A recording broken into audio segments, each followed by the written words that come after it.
Hello friends. Did you know nearly 80% of those who watch my videos aren't subscribed? If you enjoy these stories, please hit that subscribe button and leave a like. It really helps. Thank you for being here. By the way, where are you watching from? Let me know in the comments. The first rule of winter hauling across North Dakota is simple: respect the whiteout. The second rule is just as clear. When I-94 closes, you don't argue. You find a place to wait it out, chain up if you're lucky enough to catch the warning early, or you pull into the nearest town and sit tight until the highway patrol gives the all clear. But there's a third rule, one nobody writes down, one you learn only after you've spent enough years behind the wheel in the upper Midwest. When the wind starts screaming across the prairie and the snow turns horizontal, you trust your gut more than your GPS, more than dispatch, more than the optimistic forecast some meteorologist read off a screen in Fargo. I'm Stellan Kirkeby. I've been running freight for 19 years, most of it across the northern tier states. I've hauled everything from refrigerated pharmaceutical loads to dry goods, from oversized machinery to time-sensitive auto parts. I know the difference between a system that'll dust the roads with an inch of powder and a prairie blizzard that'll bury your rig in under an hour. That February night in 2019, I thought I knew which one was coming. I was wrong.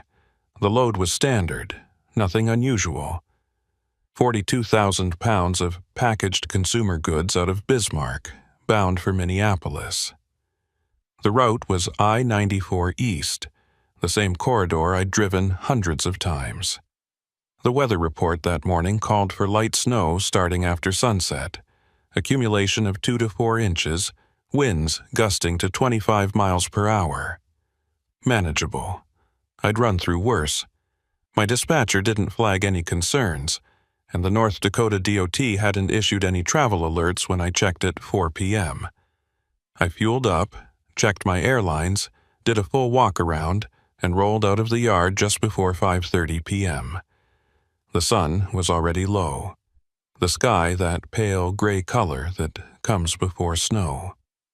The temperature hovered around 14 degrees, cold enough to keep the pavement dry, cold enough that any moisture would freeze on contact. For the first hour, everything went exactly as expected.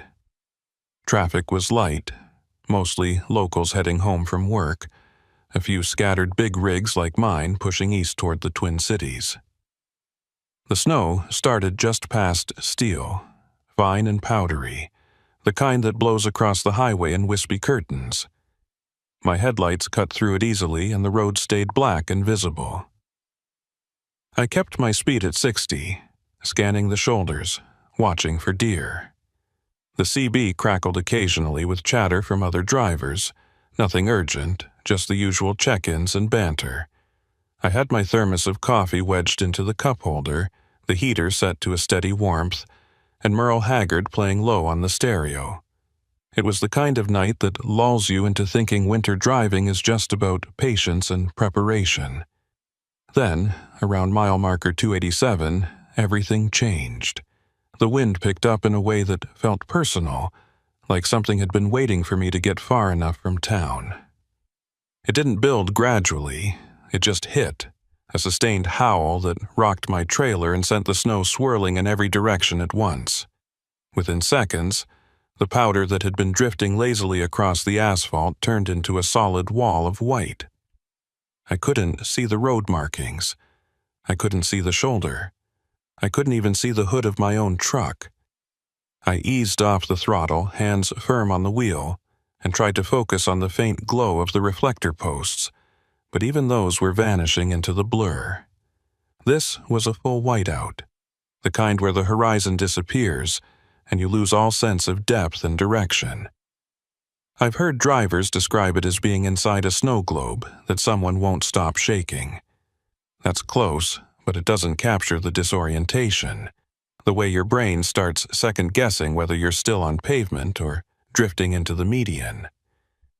I hit my four-ways and slowed to 30, then 25. My trailer swayed slightly in the crosswind, not enough to jackknife, but enough to remind me that 70 feet of steel and cargo doesn't stop on a dime. The CB erupted with voices, all of them tense. Eastbound on 94, anyone got visual past 285? Negative, it's a wall out here. Diot's got plows staged, they're not moving yet. I-94 is about to close, if it hasn't already. I reached for my phone to check the highway status, but there was no signal. Out here, between towns, cell towers are sparse, and in weather like this, even the towers that exist might as well be decorative. I was on my own, relying on instinct and the faint hope that I'd see taillights ahead or catch a glimpse of the rumble strips before I drifted too far. The truck crept forward, and I counted seconds between breaths, trying to stay calm. That's when I felt it. A faint vibration through the steering wheel, the telltale judder of the rumble strip on the right shoulder. I corrected gently, easing back toward the center, and exhaled. At least I knew where the edge was, but knowing where the edge is doesn't help when you can't see what's ahead. The snow thickened, and the wind gusted harder, strong enough that I could feel the whole rig shift slightly with each blast. I dropped to 15 miles per hour, then 10. At that speed, I wasn't making progress. I was just barely moving, trying not to become a stationary obstacle. The CB chatter had gone quiet, which was almost worse than the panicked voices. Silence meant either everyone had found shelter, or they were too focused on survival to talk. I was about to key the mic and ask for a status check when I saw them. Brake lights. 2 sets, maybe 3, glowing faint and red through the white. Relief washed over me. Other drivers, moving slow, probably doing the same thing I was. I eased closer, keeping a safe distance, using them as a reference point. Then the lights stopped moving. They didn't slow gradually, they just stopped, all at once, like someone had hit pause. I touched my brakes, felt the slight grab of the Jake, and brought the rig down to a crawl. The wind shrieked across the cab, and the snow swirled so thick I could barely make out the shapes ahead. I was maybe 50 feet back when I realized what I was looking at. It wasn't just 2 or 3 vehicles, it was a pile-up. The first truck had jackknifed across both lanes, its trailer angled like a wall. Behind it, a car had rear-ended the trailer's side, crumpling its hood into a mess of metal. Another semi had tried to stop and ended up halfway in the median, its tandems buried in snow. And there were more, shapes I couldn't fully see, scattered across the lanes like discarded toys. I stopped the rig, hands trembling slightly on the wheel, and sat there for a moment, processing. This wasn't a minor fender bender. This was a chain reaction, the kind of pileup that happens when visibility drops to 0 and momentum turns into a weapon. I grabbed my flashlight, zipped up my coat, and stepped down into the wind. The cold hit me like a fist, stealing my breath. Snow stung my face, and I had to squint just to see a few feet ahead. I kept one hand on the side of my truck as I moved forward, using it as a guide. The sound of the wind was overwhelming, a constant roar that drowned out everything else. As I reached the first wrecked semi, I saw movement. A figure emerged from the driver's side, stumbling slightly, hand pressed to his head. Blood seeped between his fingers, dark against the snow. I called out, but my voice was lost in the wind. I moved closer and he saw me, eyes wide and dazed. He tried to say something, but I couldn't hear him. I pointed back toward my truck and motioned for him to follow. He nodded, and we shuffled through the snow together, leaning into the gusts. I got him into my passenger seat, grabbed a first aid kit from behind the seat, and pressed a gauze pad to his forehead. He winced, but didn't pull away. "How many?" I shouted over the wind. He blinked, trying to focus. "How many vehicles?" He held up 4 fingers, then shook his head, uncertain. I nodded, and told him to stay put. I had to check the others. I stepped back out into the blizzard, moving carefully between the wreckage. The second semi was empty. Driver's door open. Snow already piling inside the cab. The car with the crumpled hood had a woman in the driver's seat. Conscious but shaken, I helped her out, guided her back to my truck, and told her to sit tight. The wind was relentless and the cold was starting to seep through my coat. My fingers were numb and my face felt raw. That's when I saw the third semi. It was angled across the median, half hidden by the snow, and something about it felt wrong. The trailer doors were slightly ajar, not wide open, just enough to let the wind rattle them. I approached slowly, flashlight cutting through the white. The air smelled wrong, a faint chemical tang that didn't belong in a blizzard. I pulled one of the doors open wider and shone the light inside.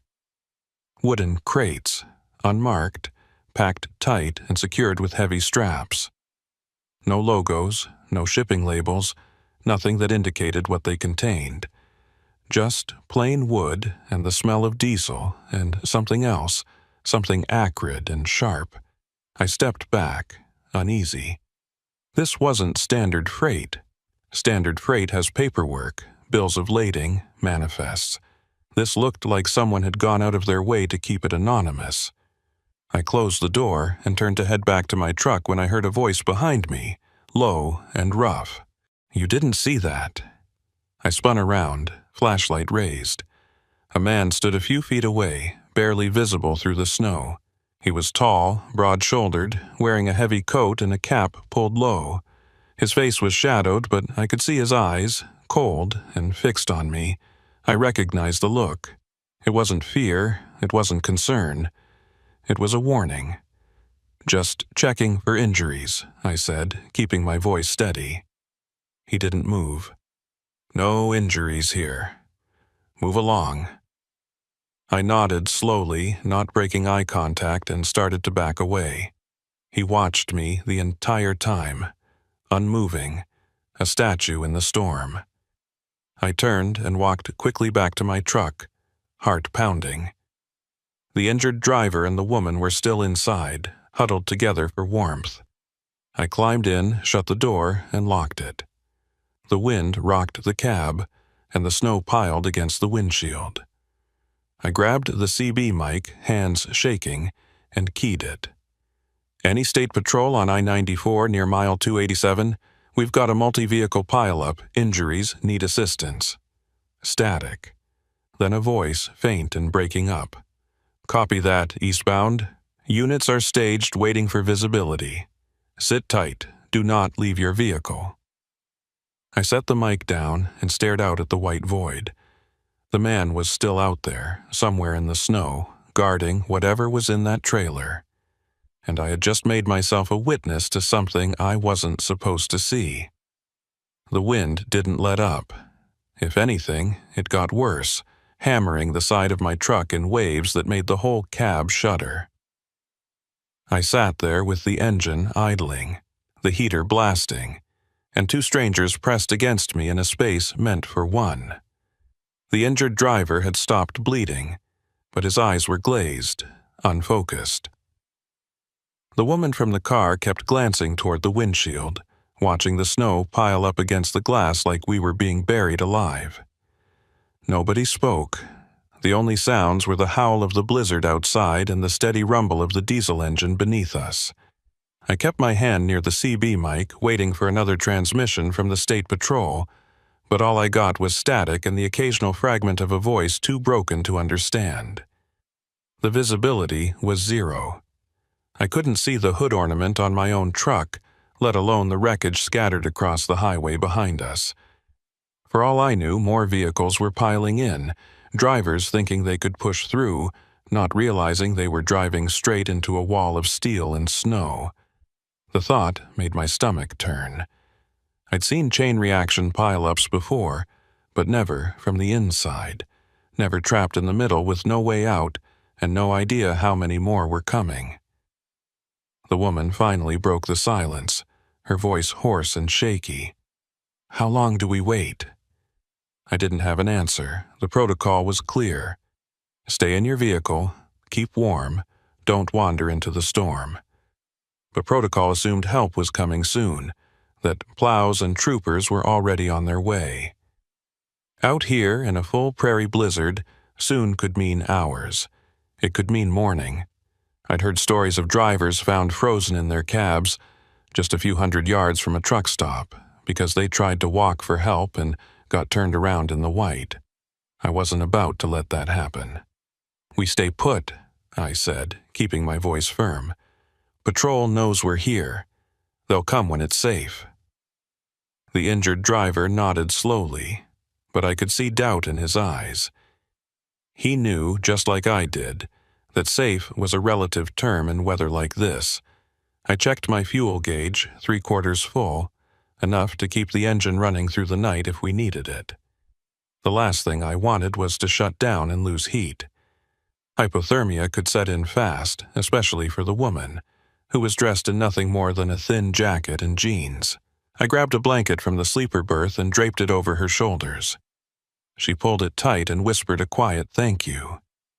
Then I heard it, a sound that cut through the wind, faint but unmistakable. Footsteps crunching in the snow, deliberate and slow, moving alongside my truck. I froze, one hand on the wheel, the other instinctively reaching for the door lock to make sure it was engaged. The woman noticed my reaction and tensed. "What is it?" she whispered. I held up a hand, signaling her to stay quiet. The footsteps stopped near the driver's side door, and for a moment there was nothing but the wind. Then came the knock. 3 solid raps against the metal, loud enough to make all of us jump. I cracked the window an inch, just enough to hear but not enough to let the cold flood in. "Yeah?" I called out, my voice sharper than I intended. A figure leaned close to the gap, face obscured by a scarf and the brim of a cap crusted with snow. It was the same man from before, the one who'd warned me away from the unmarked trailer. Up close, I could see his eyes, pale blue and unsettlingly calm, like the storm wasn't even touching him. "You called it in," he said. It wasn't a question. "Yeah," I replied, keeping my tone neutral. "Multi-vehicle pileup, injuries, standard procedure." He nodded slowly, his breath misting in the freezing air. "Good, that's good. Just making sure we're all on the same page." There was something in the way he said it, a weight to the words that made it clear this wasn't about gratitude or coordination. This was about control, about making sure I understood my role in whatever was unfolding out there in the snow. I didn't respond, just stared back at him through the narrow gap. He seemed to take my silence as agreement, because he straightened up and stepped back. "Stay warm," he said, almost conversational. "Gonna be a long night." Then he was gone, swallowed by the white. I closed the window and sat back, heart pounding in my chest. The woman looked at me, eyes wide with fear. "Who was that?" I shook my head. "Don't know. Doesn't matter." But it did matter. It mattered a hell of a lot. That man wasn't just another stranded driver. He was watching, making sure I didn't step out of line, didn't ask the wrong questions or make the wrong call. And that meant whatever was in that trailer, it was worth protecting, worth threatening, worth making sure stayed buried under the snow and chaos. The minutes dragged on, each one feeling like an hour.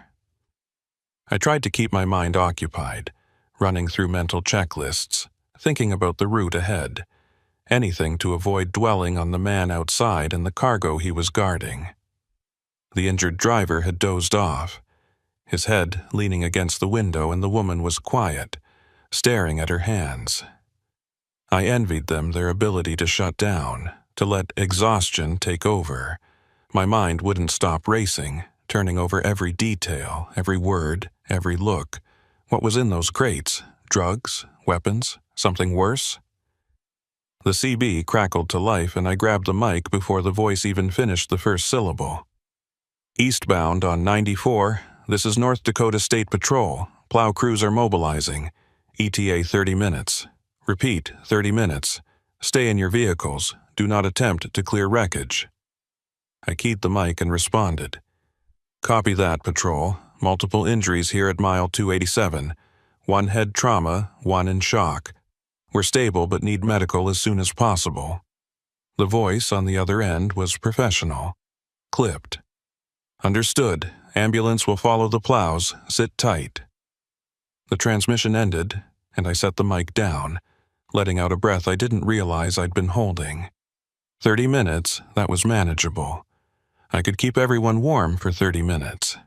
I could keep my mouth shut for 30 minutes. But even as I thought it, I knew it wasn't that simple. The man outside wasn't going to just disappear when the plows arrived. He'd be there, blending in with the other drivers, making sure his cargo stayed intact and his secrets stayed buried. And if I said anything, if I so much as hinted at what I'd seen, he'd know. He'd make sure I regretted it. The woman stirred, pulling the blanket tighter. You think they'll really get here in 30 minutes? She asked, her voice small and uncertain. I nodded, more to reassure her than because I believed it. They will. Patrol doesn't make promises they can't keep. It was a lie, and we both knew it. Out here, in the kind of storm that could bury a semi in an hour, promises were just words. But sometimes words were all you had.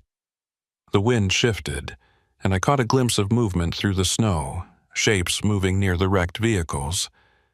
At first, I thought it was the man again, making another round to ensure his dominance over the scene. But then I saw more figures, 3, maybe 4, moving with purpose, not the aimless wandering of stranded drivers. They were organized, coordinated, working together. I squinted, trying to make out details through the blizzard, but it was impossible. All I could see were silhouettes, dark against the white, clustered around the unmarked trailer. I reached for the CB again, intending to report what I was seeing, but hesitated. What would I even say? There are people near a trailer. That wasn't a crime. That wasn't even suspicious. Not on the surface. But my gut told me it was wrong. Everything about this was wrong. The unmarked crates, the warning, the figures moving in the storm like they knew exactly what they were doing. I set the mic down and watched, feeling helpless and exposed. Then the lights came. Faint at first, just a glow diffused through the snow, but growing stronger, right ahead and bleed, the unmistakable pulse of emergency vehicles. The plow was out front, a massive beast of a machine with a blade wide enough to clear both lanes, its amber strobes cutting through the white. Behind it, I could make out the shapes of patrol cars and what looked like a fire truck, all moving in a slow, deliberate convoy. Relief flooded through me, so strong it was almost painful. The plow stopped about 100 yards back, its lights illuminating the wreckage in harsh, flickering detail. Troopers stepped out, bundled against the cold, flashlights sweeping across the scene. I saw one of them approach the jackknifed semi, another heading toward the car with the crumpled hood. A third trooper walked toward my truck, and I rolled down the window as he approached. He was older, weathered face, partially hidden by a thick scarf, but his eyes were sharp and assessing. "You the one who called it in?" he asked, his voice muffled by the wind. "Yeah," I said. "Stellan Kirk Gaby. Got 2 people with me, one with a head injury, one in shock. There's more out there, but I couldn't get to all of them." He nodded, making a note on a small pad he pulled from his coat. "Ambulance is coming up now. We'll get them sorted. You see how it started?" I hesitated, the man's warning echoing in my mind. "Whiteout," I said carefully. "First truck jackknifed, rest piled in. Couldn't see 5 feet ahead." It was the truth, just not all of it. The trooper studied me for a moment, and I wondered if he could sense I was holding back. But he just nodded again and turned to wave over a pair of paramedics.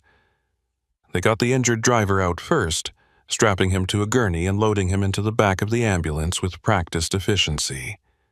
The woman went next, and I handed her the blanket as she climbed down, telling her to keep it. She looked back at me, and for a second I saw gratitude mixed with something else. Fear, maybe.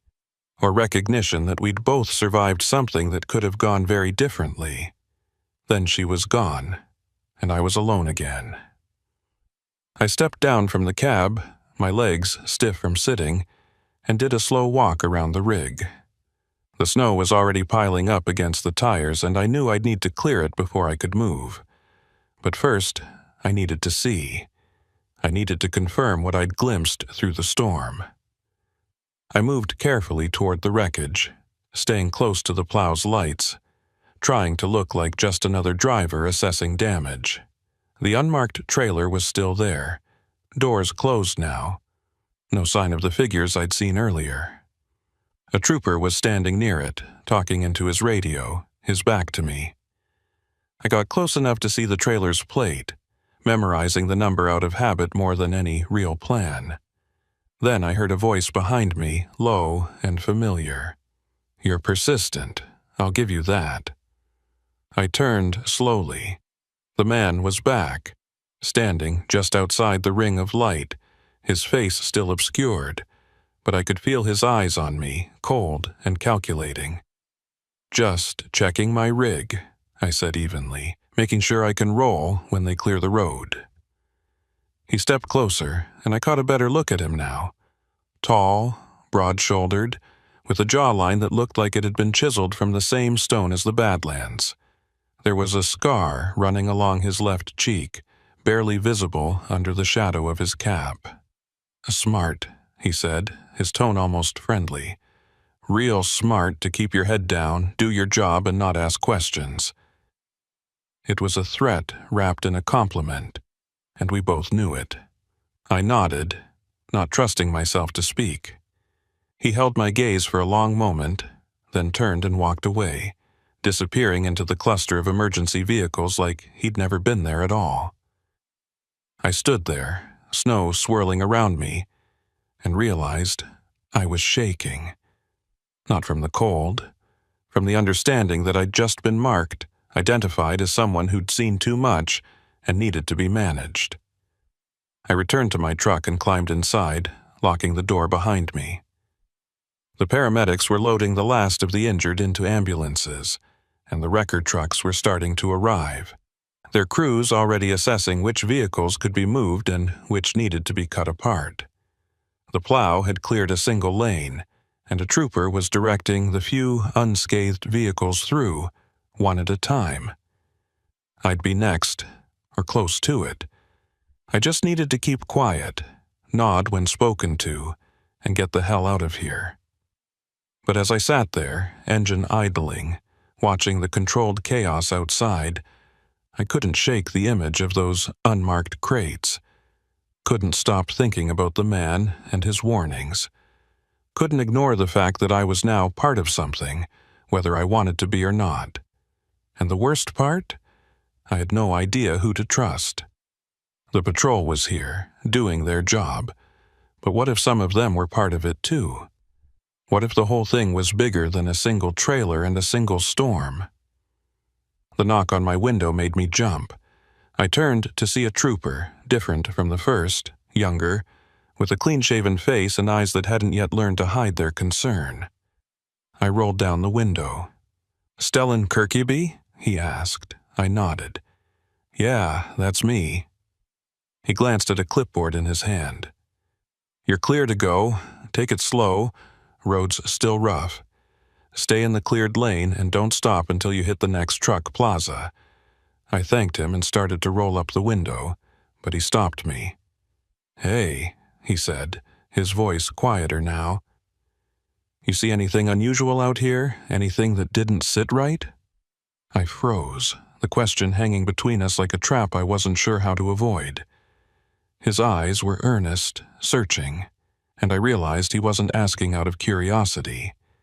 He was asking because he suspected something too, but trusting him meant risking everything. If he was clean, maybe I'd get help. If he wasn't, I'd be signing my own death warrant. I made my choice. "Just a bad wreck," I said, my voice steady. "Whiteout, zero visibility. People did what they could." He held my gaze for a moment longer, then nodded slowly, disappointment flickering across his face. "Right. Drive safe." He stepped back, and I rolled up the window. I put the truck in gear and eased forward, following the trail the plow had carved through the snow. The wreckage fell away behind me, swallowed by the storm, and I focused on the road ahead. But I couldn't stop thinking about the young trooper's question, the way he'd looked at me like he was hoping I'd be brave enough to speak up. Maybe he was one of the good ones. Maybe he could have helped. Or maybe I'd just saved my own life by keeping my mouth shut. Either way, I was rolling now, putting miles between me and the pileup, between me and the man with the scar and the unmarked trailer. But I knew, deep down, that this wasn't over. Not by a long shot. The cleared lane was narrow, barely wide enough for my rig to squeeze through without the trailer tires catching the snowbank on either side. The plow had done what it could, but the storm was relentless, already starting to fill in the path with fresh powder. I kept my speed at 20, maybe 25, eyes locked on the reflector post that marked the edge of the pavement. The wind buffeted the trailer, making it sway just enough to keep my knuckles white on the wheel. Every few seconds I'd check the mirrors, half expecting to see headlights following me, but there was nothing except the swirling white void. The next truck plaza was supposed to be 30 miles east, a Flying J, just past Valley City. 30 miles felt like 300 in conditions like this. I counted mile markers when I could see them, watching the numbers creep up with agonizing slowness. My mind kept circling back to the pileup, to the unmarked trailer, to the man with the scar and his calm, measured threats. I tried to rationalize it, tried to tell myself it wasn't my problem, that I'd done what I was supposed to do by calling it in and staying safe. But the rationalization felt hollow, like I was lying to myself in the same way I'd lied to that young trooper. The CB came alive again, breaking the oppressive silence. "Eastbound on 94? Anyone near Valley City?" The voice was different this time, older, gravelly, with the kind of weariness that comes from too many years on the road. I hesitated, then keyed the mic. "This is eastbound, about 15 miles out. Roads are rough but passable, you in the area." A pause, then the voice came back. "Yeah, sitting at the Flying J. Got word there was a pileup back west. You come through that?" I considered my answer carefully. "Yeah, came through it. Multi-vehicle, whiteout conditions. Patrol's got it under control now." Another pause, longer this time. When the voice returned, it had a different quality, like the driver was choosing his words with the same caution I was. "They clear the road, or you had to push through wreckage?" It was an odd question, specific in a way that made me uneasy. "Plows cleared a lane," I said, keeping it simple. "Took a while, but they got it done." Static filled the silence that followed, and I waited, unsure if the conversation was over. Then, "You see a gray Peterbilt back there? Older model, flatbed trailer?" My pulse quickened. The unmarked trailer had been on a Peterbilt, I was sure of it. But I wasn't about to confirm that over an open channel where anyone could be listening. "Didn't get a good look at makes and models," I said, my tone deliberately flat. "Visibility was near zero. Sorry." The static returned, and this time it stayed. Whoever had been asking wasn't interested in small talk. They'd been fishing for information, trying to figure out if their cargo or their operation had been compromised. And I'd just told them, in so many words, that I wasn't talking. I set the mic down and flexed my fingers, realizing how tightly I'd been gripping it. The question confirmed what I'd already suspected. This wasn't just about one trailer or one storm. There were more people involved, more layers to whatever was being moved across I-94 under the cover of a blizzard. The lights of the Flying J appeared like a beacon through the snow, the tall sign glowing orange and white against the darkness. I'd never been so relieved to see a truck stop in my life. The lot was maybe half full, rigs parked in haphazard rows, drivers who'd had the sense to pull off before the worst of the storm hit. I found a spot near the back, away from the fuel islands, and backed in carefully. The moment I set the brakes and killed the engine, exhaustion hit me like a physical weight. My shoulders ached, my hands were stiff, and my eyes burned from staring into the snow for hours. But I couldn't rest yet. I needed to think, needed to figure out my next move. I grabbed my phone, hoping for a signal, and was rewarded with 2 bars. It wasn't much, but it was enough. I pulled up the browser and typed in the trailer plate number I'd memorized, not expecting much, but needing to try. The search returned nothing useful, just generic results about vehicle registration databases that required law enforcement credentials to access. I switched tactics and searched for recent news about I-94, looking for any reports of the pileup or unusual cargo seizures. Nothing. It was too soon, and if the people involved had any say in it, there might never be a report. I climbed down from the cab, my boots crunching in the snow, and made my way toward the main building. The wind had died down slightly, but the cold was still brutal, seeping through my coat and biting at my face. Inside, the truck stop was warmly lit and crowded, drivers clustered around tables with coffee and food, their voices a low murmur of shared experiences and complaints about the weather. I grabbed a cup of coffee from the self-serve station and found an empty booth near the back, where I could watch the door and the parking lot through the wide windows. I'd been sitting there maybe 10 minutes when I noticed him, the man from the pileup, the one with the scar, standing near the fuel desk talking to another driver. He was cleaned up now, the snow brushed off, his cap replaced with a plain baseball hat. But I recognized the build, the way he carried himself with that quiet, dangerous confidence. My first instinct was to get up and leave, to walk out the back and disappear into the lot before he saw me. But I forced myself to stay still, to sip my coffee like I didn't have a care in the world. Running would only draw attention, and attention was the last thing I needed. He didn't look my way, didn't seem to notice me at all. He finished his conversation, clapped the other driver on the shoulder, and walked toward the exit. I watched him through the window as he crossed the lot, heading toward a dark pickup truck parked near the entrance. He climbed in, and the truck pulled out, headlights cutting through the snow as it turned toward the westbound ramp. Back toward the pileup. Back toward whatever mess he was cleaning up. I let out a breath I didn't realize I'd been holding and pulled out my phone again.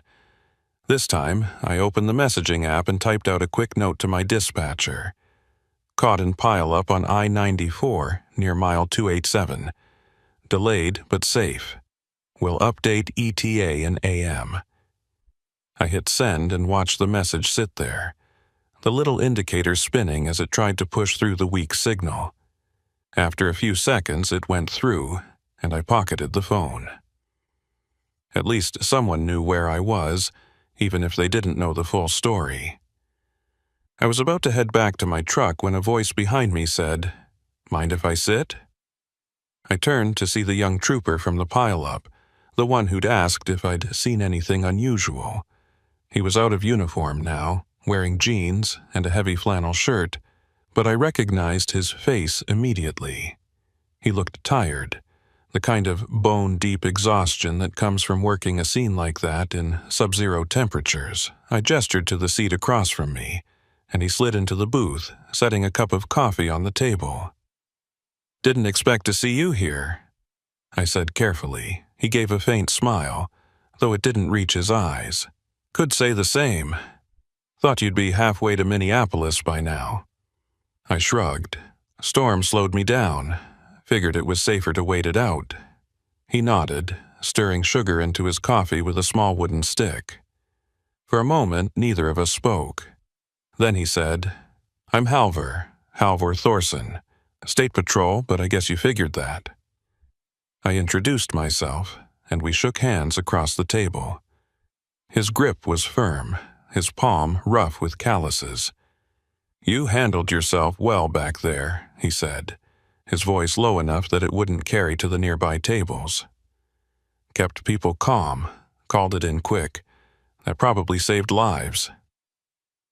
I didn't know how to respond to that, so I just nodded.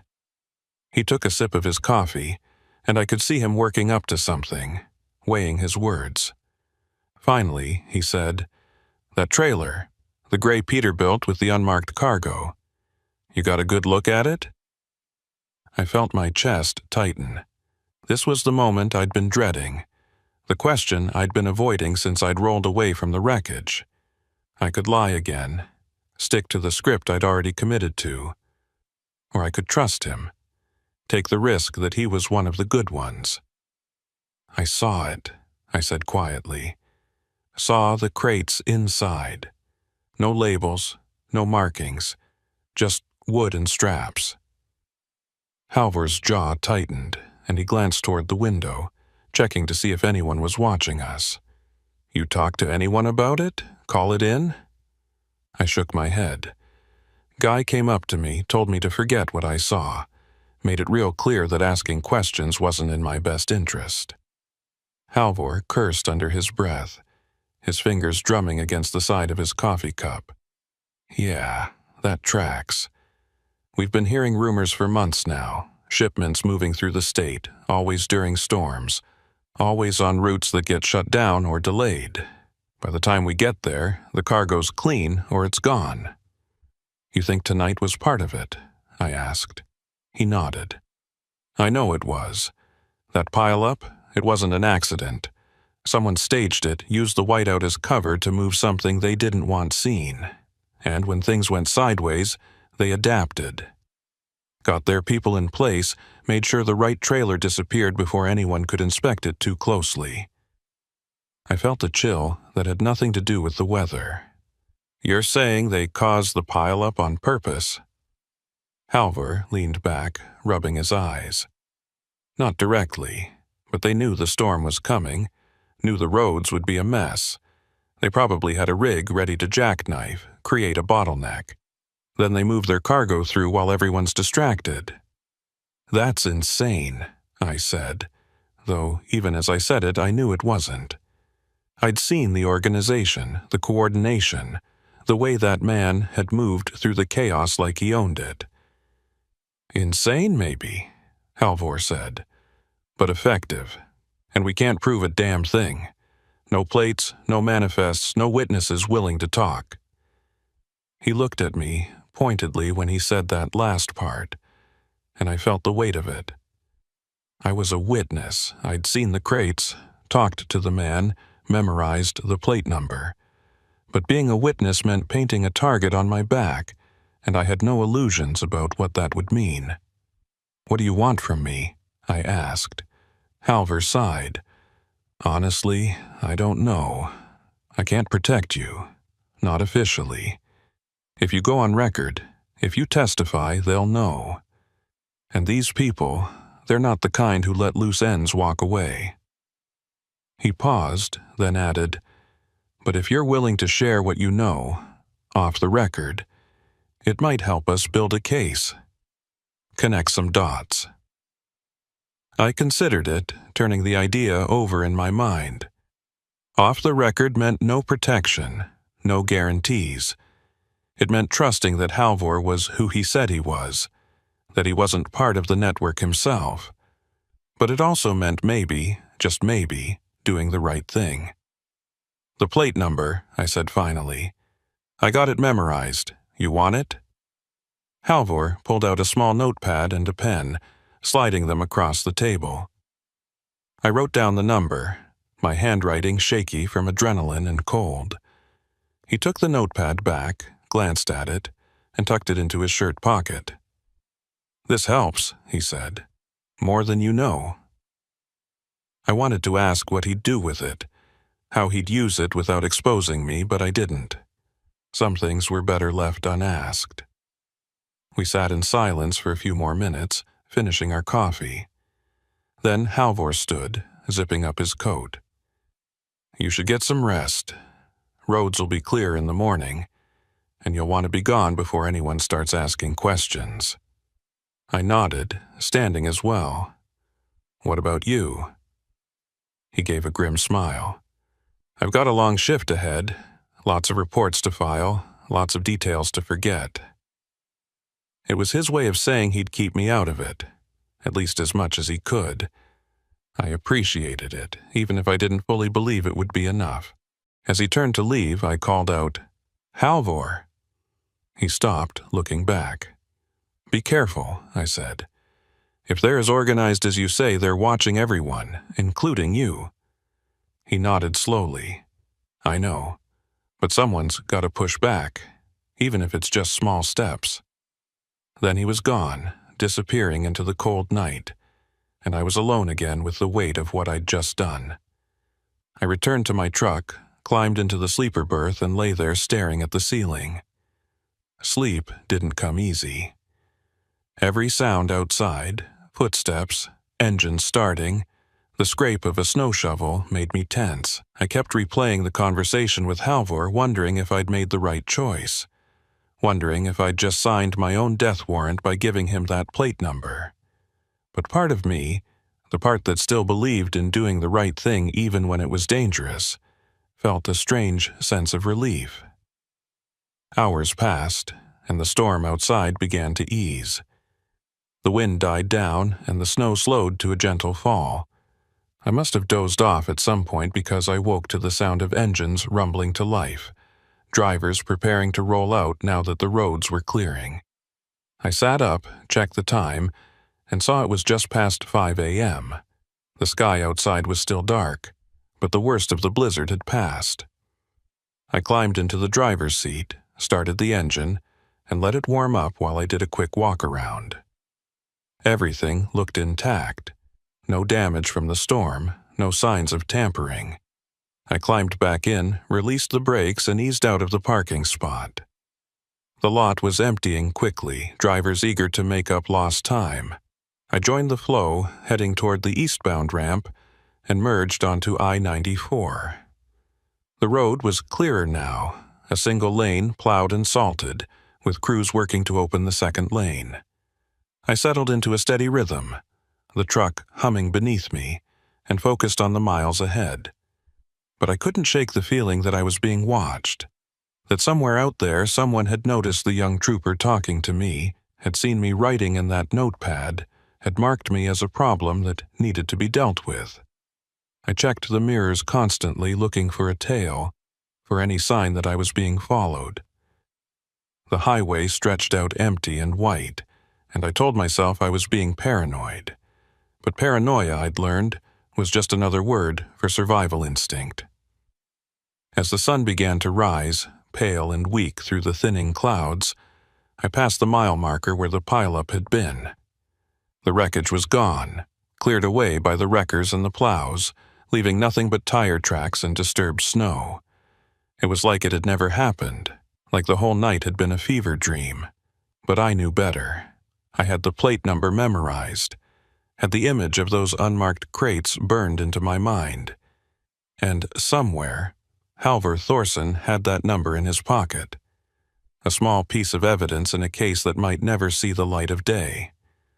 I drove on, the miles falling away, and tried to focus on the road. Tried to tell myself that I'd done what I could, that the rest was out of my hands. But deep down, I knew this wasn't over. Not even close. The sun was fully up by the time I crossed into Minnesota, a pale disk behind layers of gray clouds that promised more snow before nightfall. The highways were clearing, traffic picking up as the morning commute began, and I should have felt relief. Should have felt like the worst was behind me. But every mile that passed only wound the tension tighter in my chest. I kept checking the mirrors, watching for vehicles that stayed too close for too long, for patterns that didn't fit the normal flow of highway traffic. Twice, I thought I spotted the same dark pickup, but both times it peeled off at an exit, and I convinced myself I was seeing ghosts. My phone rang just past the Minnesota border, the Bluetooth connecting automatically. The name on the display read Dispatch, and I answered with a weariness that had seeped into my bones. "Kirkeby," I said, my voice rough from too little sleep and too much coffee. The dispatcher's voice was clipped, professional. "Stellan, we need you to divert. New pickup in Moorhead. Priority load going to Duluth. They're paying premium for immediate transport." I frowned, glancing at my fuel gauge. I'm already committed to the Minneapolis run. Load's time-sensitive. There was a pause, and when the dispatcher spoke again, her tone had shifted slightly, harder. "This comes from higher up. Client specifically requested you. Says you came recommended." The words hit me like a fist to the gut. Client specifically requested you. Nobody requests a specific driver for a standard load.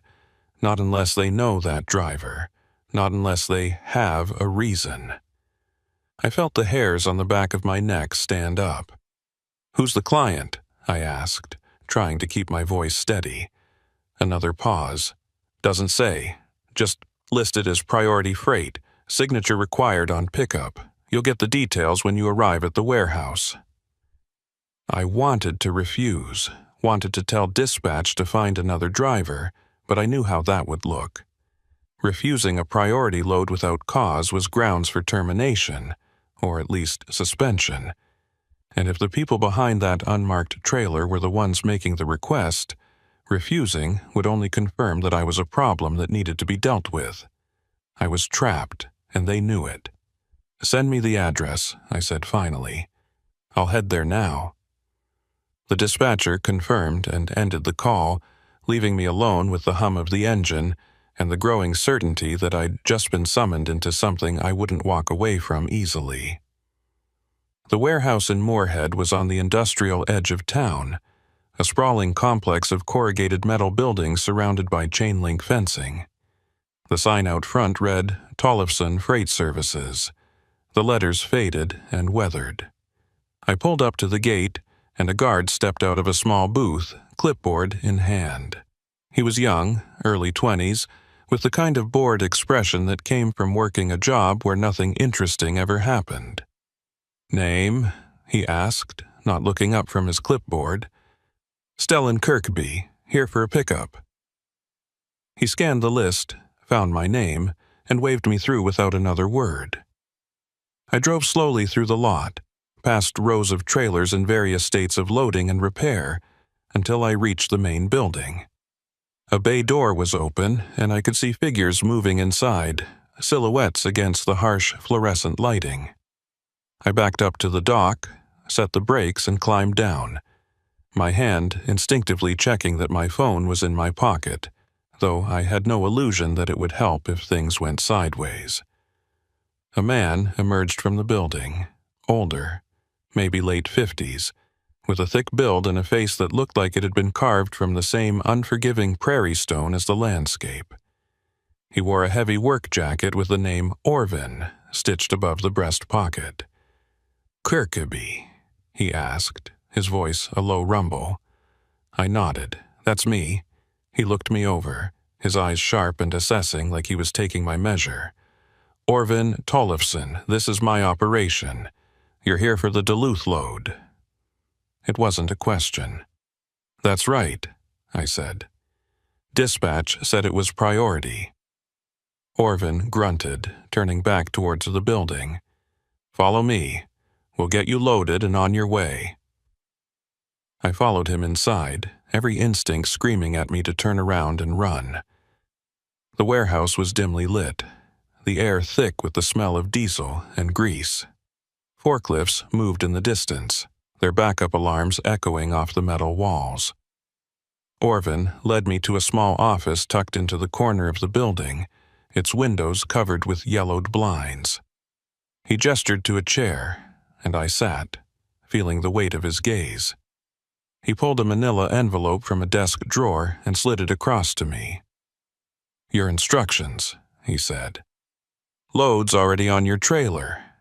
All you need to do is drive it to Duluth, drop it at the specified location, and collect your signature. Simple." I opened the envelope, pulling out a single sheet of paper. The destination was a warehouse on the outskirts of Duluth, no company name, just an address. The payment listed was 3 times my usual rate for a run that distance. "What's in the load?" I asked, looking up at Orvin. His expression didn't change. "Does it matter?" The question hung in the air between us, heavy with implication. I knew the answer. It mattered, but asking too many questions would only make things worse. I folded the paper and tucked it back into the envelope. "When do I leave?" Orvin leaned back in his chair, his eyes never leaving mine. "Now. And Kirkaby, don't make any stops you don't have to. Don't talk to anyone about this load. You get to Duluth, you drop it, you collect your money, and you forget this ever happened." It was the same script, the same threat wrapped in professional language. I nodded, standing. "Understood." Orvin watched me leave, and I could feel his eyes on my back the entire walk to the truck. I climbed into the cab, started the engine, and pulled away from the dock, my heart pounding. As I drove through the gate and back onto the main road, I glanced in the mirror and saw Orvin standing in the warehouse doorway, phone pressed to his ear. He was making a call, and I had no doubt it was about me. The drive to Duluth should have taken just under 4 hours, but I was making it in a fog of paranoia and dread. I didn't know what was in the trailer, and I didn't want to know. Part of me considered pulling over, opening the doors, and seeing for myself, but I knew that would be a mistake. If I looked, I became a liability. If I stayed ignorant, I was just a driver doing his job. It was a thin line, and I was walking it with no safety net. The highway stretched out ahead, the landscape a blur of white fields and skeletal trees. I passed through small towns, their main streets quiet and empty in the midday cold, and tried to focus on the mechanics of driving, on the simple task of keeping the truck between the lines, but my mind wouldn't let go. I kept thinking about the pileup, about the unmarked trailer and the man with the scar. I thought about Halvor Thorson and the plate number I'd given him, about whether he'd been able to do anything with it, or if it had just disappeared into the bureaucratic void. And I thought about what would happen when I reached Duluth, when I handed over this load and walked away. Would they let me walk away? Or was this delivery just a way to tie up a loose end, to make sure the witness who'd seen too much never had the chance to talk? I was about an hour outside Duluth when I saw the truck stop ahead, a small place with just a few pumps and a diner attached. I wasn't low on fuel, didn't need a break, but something made me signal and pull off the highway. Maybe it was instinct, or maybe it was the part of me that still believed in making my own choices, even small ones. I parked away from the other vehicles and sat there for a moment, engine idling, trying to decide what to do. Then I saw it, a state patrol car parked near the diner, its occupant visible through the window, sipping coffee. I don't know what made me do it. Maybe desperation, maybe a last shred of hope that someone could help. I climbed down from the cab and walked toward the diner, the cold biting at my face. Inside, the trooper looked up as I entered, and I recognized him immediately. It was Halvor Thorson. For a moment, we just stared at each other, both of us processing the impossibility of the coincidence. Then he gestured to the seat across from him, and I sat, my hands shaking slightly as I pulled off my gloves. "What are you doing here?" I asked, my voice low. Halvor glanced around the diner, making sure we weren't being overheard. "Could ask you the same thing. Thought you'd be in Minneapolis by now." I shook my head. "Got diverted. New load, Moorhead to Duluth. They requested me specifically." His jaw tightened, and I saw the realization dawn in his eyes. Tollefson Freight? I nodded. How'd you know? Halvor leaned back, rubbing his face. Because I've been tracking them. That plate number you gave me? It's registered to Tollefson, or at least it was until it disappeared from the system 2 days ago. Orvin Tollefson runs a network, moves contraband across state lines using legitimate freight as cover. We've been building a case for months. And you didn't think to warn me? I said, anger flaring. Halvor met my gaze, and I saw something in his eyes that looked like regret. I didn't know they'd pull you in. I thought you'd be clear, that you'd delivered your load and moved on. But if they requested you specifically, it means they know. They know you talked to me or they suspect it. The words hit me like a physical blow. So what do I do? Halvor was quiet for a moment, thinking. Then he said, You deliver the load, you do exactly what they told you to do. But when you get to Duluth, you call me. I'll have a unit standing by and we'll move in as soon as you're clear. And if they don't let me leave? I asked. Halvor's expression was grim. Then you make sure you're in a public place, somewhere with witnesses. Don't go anywhere isolated. Don't let them separate you from your truck. It wasn't much of a plan, but it was all I had. I nodded, standing. I'll call you. Halvor reached across the table, gripping my arm. Stellan, be careful. These people, they don't leave loose ends.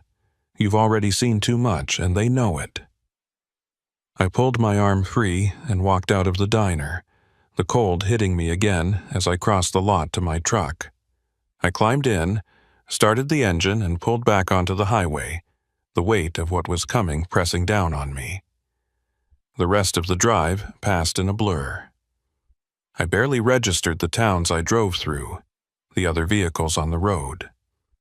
My focus had narrowed to a single point. Get to Duluth, drop the load, and get out alive. The address Orvin had given me led to a warehouse district on the north edge of the city, a cluster of aging buildings surrounded by empty lots and chain-link fences. I found the right building, a nondescript structure with no signage, and backed up to the loading dock as instructed. I set the brakes, grabbed my phone, and sent a quick text to Halvor.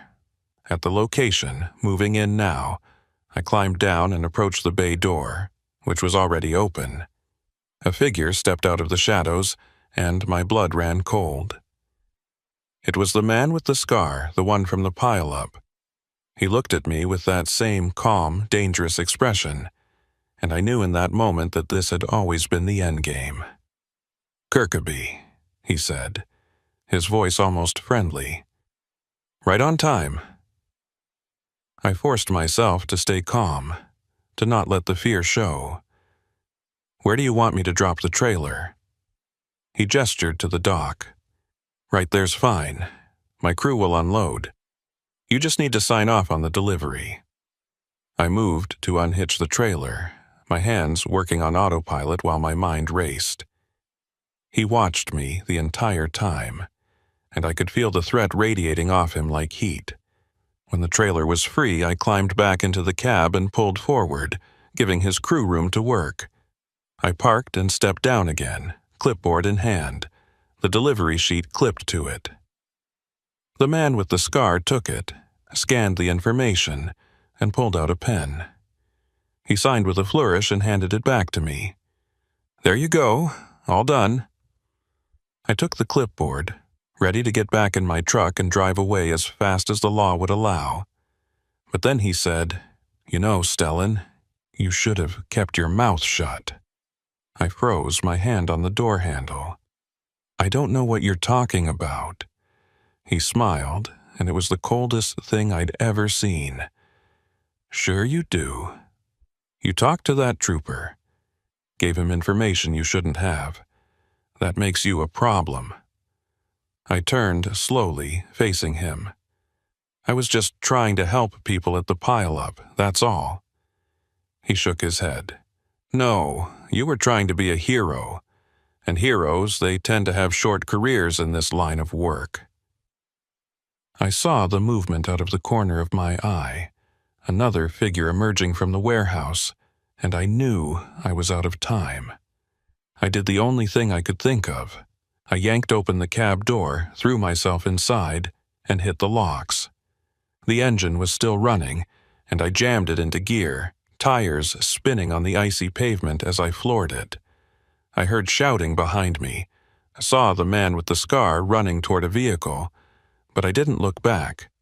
I just drove, blowing through a stop sign and hitting the main road at speed. My phone rang, and I answered without looking. "Halvor, they made me. They know I talked. I'm heading south on—" The line went dead. I glanced at the screen and saw no signal. I cursed, tossing the phone onto the passenger seat and focused on driving. I needed to get to a public place, somewhere with people and lights and witnesses. I saw a gas station ahead, brightly lit, and pulled in hard, the truck skidding slightly as I stopped. I jumped out and ran inside, the clerk looking up in alarm. "Call 911, I said, breathless. "Tell them there's a trucker in distress, possible assault. Tell them to send units to the North Warehouse District." The clerk stared at me, unsure, and I slapped my hand on the counter. "Now!" He grabbed the phone and dialed, and I turned to watch the lot through the windows. A dark pickup pulled in, and my heart sank, but it didn't approach. It just sat there, engine running, headlights on. Waiting. Minutes passed, each one stretching into eternity. Then I heard the sirens, faint at first but growing louder. 2 patrol cars pulled into the lot, lights flashing, and I felt a rush of relief so strong it nearly brought me to my knees. The officers approached, and I explained everything. The pileup, the unmarked cargo, the threats, the delivery. They listened, took notes, and radioed for backup. One of them stayed with me while the other went to check the warehouse district, but when they came back an hour later, they had nothing. The warehouse was empty, the trailer gone, no sign of the man with the scar or his crew. It was like they'd vanished into the snow, taking all the evidence with them. The officer looked at me with a mixture of sympathy and frustration. "We'll file a report, Mr. Kirkeby, but without physical evidence, without witnesses, there's not much we can do." I nodded, numb.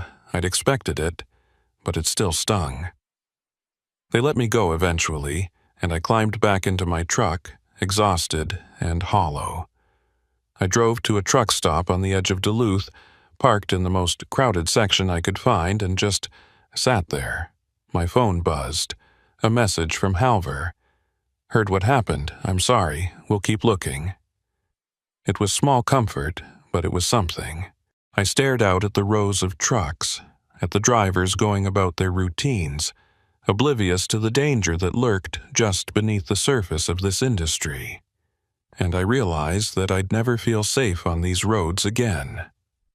Days turned into weeks, and I kept driving. I had bills to pay, a life to maintain, and sitting still felt more dangerous than moving. But I changed my routes, avoided North Dakota and Minnesota as much as possible, and I never, ever picked up loads from companies I didn't know. I heard through the grapevine that Tollefson Freight had shut down. The owner disappeared, but I knew that was just one node in a much larger network. They'd reopen under a different name, in a different state, and the operation would continue. Halvor called me once a few months later. He said they'd made some arrests, small fish, but it was something. He thanked me for my help, told me I'd done the right thing. I wanted to believe him, but every time I checked my mirrors and saw headlights that stayed too close for too long, I wondered if I'd done anything but paint a target on my back. The last time I drove through North Dakota, I passed mile marker 287. The site of the pileup was just another stretch of highway now, no trace of what had happened there.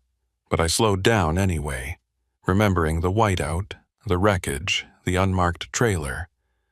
Remembering the moment I'd decided to look inside and everything that had followed. I still haul freight. I still drive through blizzards and ice storms and whiteouts. But I've learned something that the old-timers always said, and I never fully understood until that night. The most dangerous cargo isn't what you're hauling. It's what you know. And out here, on these endless highways, knowledge can get you killed faster than any jackknife or skid. I don't stop at isolated rest areas anymore. I don't help stranded motorists unless I can do it from inside my locked cab with 911 on the line. And I sure as hell don't look inside trailers that aren't my business. Because somewhere out there, on a night when the snow turns the world white and the wind howls across the prairie, another driver will see something they shouldn't. They'll make the same choice I did, thinking they're doing the right thing. And they'll learn, just like I did, that sometimes the right thing and the safe thing are miles apart. I just hope they're luckier than I was. I hope they drive away and never look back. Because the thing about loose ends is they don't stay loose forever. Someone always comes back to tie them off, and I'm still waiting for my turn. There's a particular kind of cold that settles over Minnesota's Iron Range in late November, the kind that seeps through your coat and into your bones before you even realize you're freezing. It's not just the temperature, though that's brutal enough.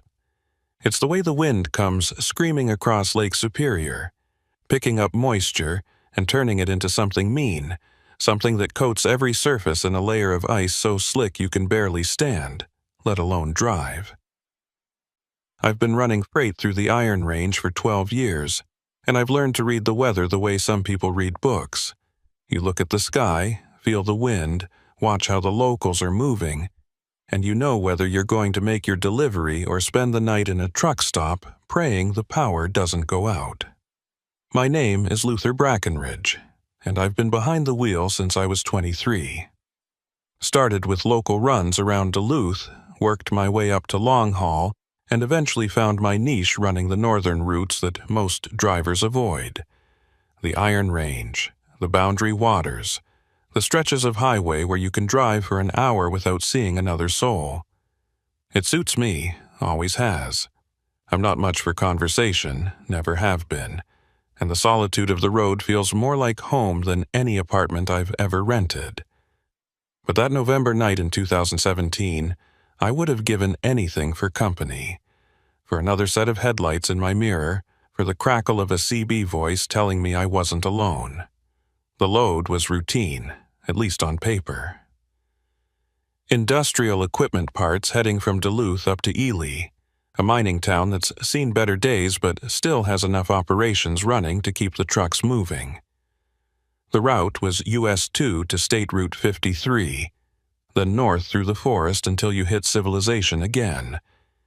In good weather, it's a 6-hour drive, maybe 7 if you account for fuel stops and the mandatory log breaks. But the forecast that morning should have been my first warning.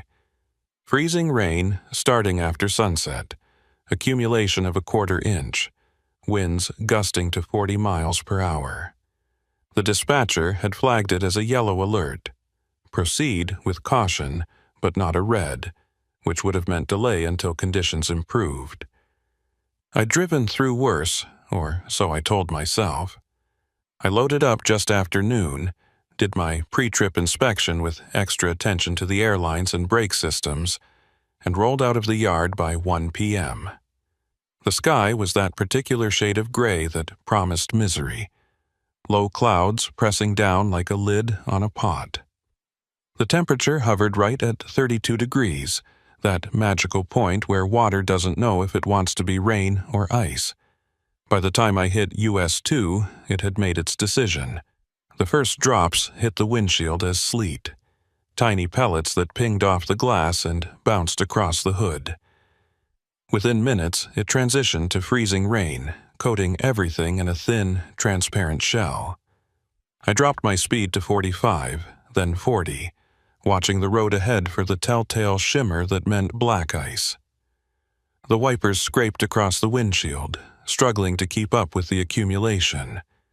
Every overpass I passed under dripped with icicles, some of them already a foot long and growing. The CB was quiet, which was unusual for this corridor. Normally, you'd hear the ore haulers, the guys running between the mines and the processing plants, checking in with each other about road conditions and where the plows were staged. But tonight there was nothing. Just static and the occasional burst of interference that sounded almost like voices, but dissolved before I could make out words. I made it to the intersection with State Route 53 without incident, though my hands were cramped from gripping the wheel and my shoulders ached from the tension. The turn north was where things got tricky. The road narrowed, and the forest pressed in close on both sides, tall pines and birch trees that blocked what little light remained. The freezing rain was coming down harder now, and I could feel the truck wanting to slide on the corners, the trailer pushing me slightly with each gust of wind. I engaged the Jake brake carefully, not wanting to lock up the wheels, and kept my speed down to 30. It was going to be a long night. About 20 miles north of the intersection, I saw the first sign of trouble. A pair of hazard lights blinking weakly through the freezing rain, barely visible until I was almost on top of them. I slowed even further, easing the truck to a crawl as I approached. It was a pickup, a newer model, pulled halfway off the road with its front end buried in a snowbank. The driver's door was open and I could see a figure hunched over the wheel, not moving. I stopped the truck, set the brakes, and grabbed my flashlight. Protocol says you don't stop for stranded motorists in conditions like this, not unless you can do it safely, and not unless you know what you're getting into. But something about the stillness of that figure made me uneasy. I climbed down carefully, the soles of my boots immediately slipping on the ice-coated pavement. I caught myself on the grab handle and moved slowly toward the pickup, one hand on the truck for balance. "Hey," I called out, my voice nearly lost in the wind. "You okay?" No response. I got closer, shining the flashlight through the open door. The driver was a woman, maybe mid-40s, slumped forward with her head resting on the steering wheel. Her breath fogged the air in short, shallow bursts. She was alive, but something was wrong. I reached in and touched her shoulder gently. "Ma'am, can you hear me?" She stirred, lifting her head slightly, and I saw her eyes. Glassy, unfocused, the pupils dilated. "Cold," she mumbled, her voice thick and slurred. "So cold. Hypothermia, or close to it. Her skin was pale, almost bluish, and when I touched her hand, it was ice. I needed to get her warm, and fast. "Can you walk?" I asked. She nodded weakly, and I helped her out of the pickup, supporting her weight as we made our way back to my truck. The ice made every step a gamble, and twice I nearly went down, but I managed to get her to the passenger side and lift her into the cab. I cranked the heat up as high as it would go and grabbed a blanket from the sleeper, wrapping it around her shoulders. "What happened?" I asked, once I was sure she wasn't going to pass out. She blinked slowly, trying to focus. Hit ice, spun out, tried to call for help, but no signal. She held up her phone, the screen dark. Battery died. I checked my own phone and saw the same thing, no signal. We were in a dead zone, a stretch of highway where the towers were too far apart, and the terrain blocked what little coverage existed. I keyed the CB mic, hoping for a response. "This is southbound on Route 53, mile marker 142. Got a stranded motorist, possible hypothermia. Anyone out there?" Static. I tried again, adjusting the squelch, but got nothing. The woman was shivering now, a good sign that her body was trying to warm itself. I handed her my thermos of coffee, and she took it with trembling hands, sipping slowly. "Thank you," she whispered. "I thought I was going to die out there." I nodded, glancing out the windshield. The freezing rain was relentless, and the ice was building up on the mirrors and windshield faster than the defroster could keep up. We couldn't stay here, not in the middle of the highway, but moving meant risking another slide, another wreck. I was weighing my options when I saw the lights.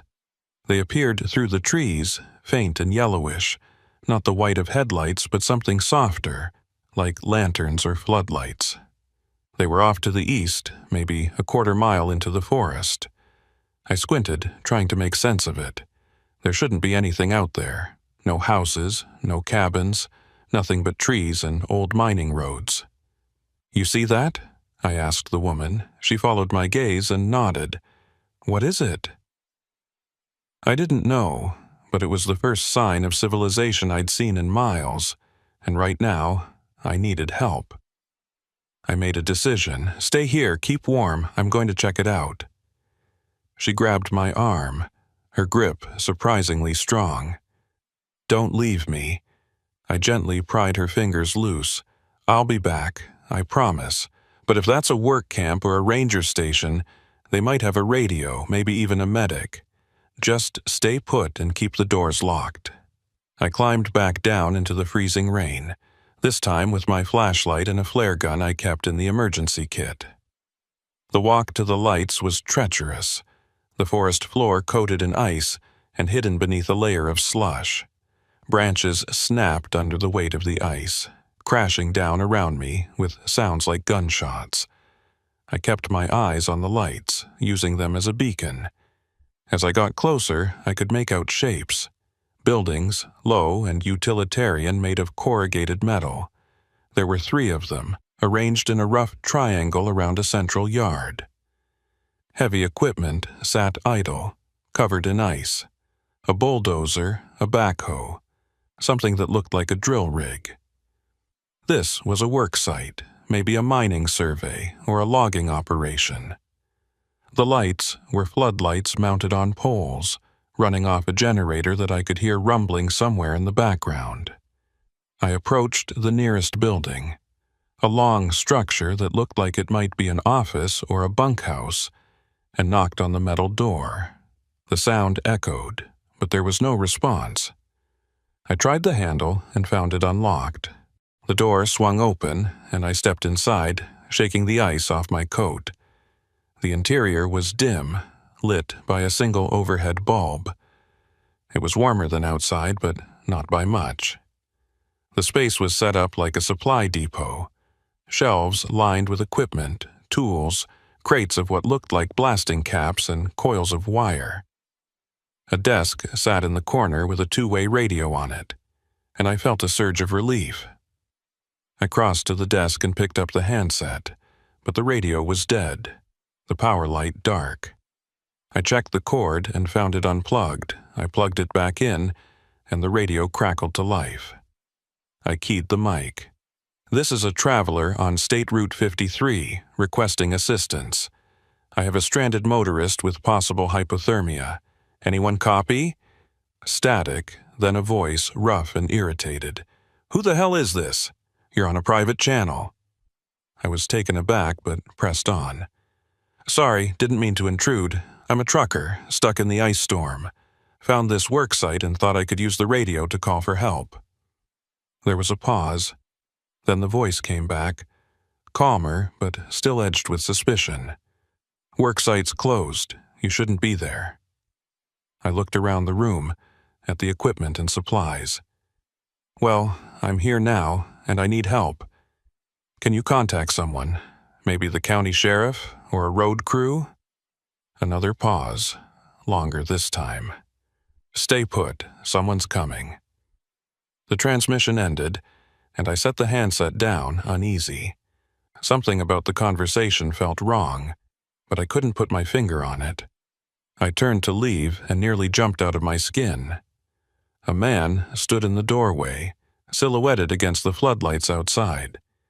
He was tall, broad-shouldered, wearing a heavy parka and a knit cap pulled low.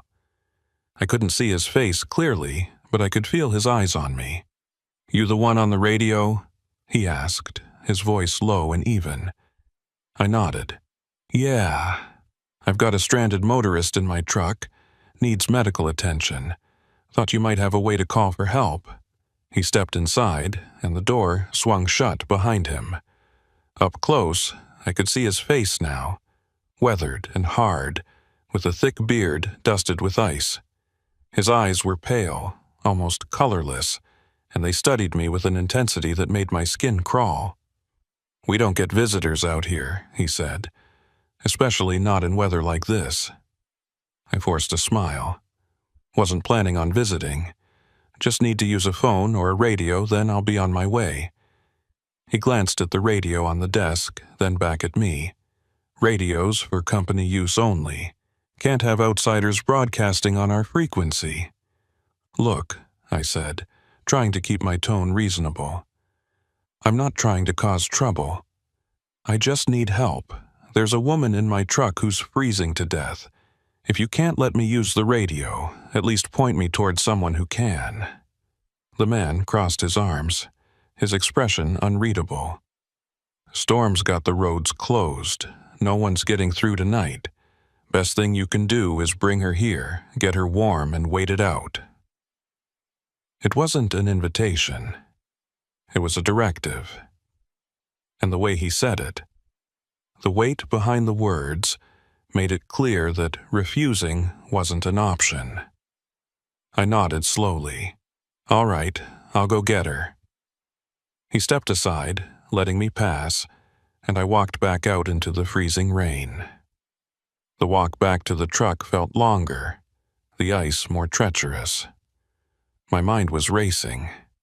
Something about that man, about the work site, felt off. The equipment, the supplies, the way he'd reacted to me being there. It didn't add up. But I didn't have a choice. The woman needed warmth, and the worksite was the only shelter for miles. I reached the truck and climbed back in, the woman looking at me with hopeful eyes. "Did you find help?" she asked. "Sort of," I said, starting the engine. "There's a worksite through the trees. They've got heat and shelter. We're going to ride this out there." She nodded, trusting me, and I felt a pang of guilt. Because as I turned the wheel and eased the truck off the highway, following the faint tracks the man must have left, I couldn't shake the feeling that I was driving us into something worse than the storm.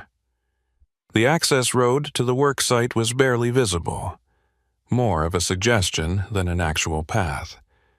Tree branches, heavy with ice, hung low enough to scrape the top of my trailer, and I could hear them dragging across the metal with a sound like fingernails on a chalkboard. The truck crawled forward in first gear, the tires slipping every few feet despite the chains I'd put on back in Duluth. The woman clutched the door handle, her knuckles white, eyes fixed on the darkness ahead. She hadn't said much since I'd returned, just nodded when I told her we were heading to shelter. I could see the fear in her face, but whether it was fear of the storm or something else, I couldn't tell. The floodlights grew brighter as we approached, casting harsh shadows across the yard. I could see the buildings more clearly now, 3 structures arranged around a central area churned to mud and ice. The largest building was the one I'd been in, the supply depot or office. The other 2 were smaller, one that looked like a garage with bay doors. The other possibly a bunkhouse or mess hall. The heavy equipment sat silent and menacing, the ice coating them, making them look like prehistoric creatures frozen in time. I pulled the truck as close to the main building as I dared, not wanting to get stuck in the mud, and set the brakes. "Stay close to me," I told the woman as we climbed down. She nodded, pulling the blanket tighter around her shoulders.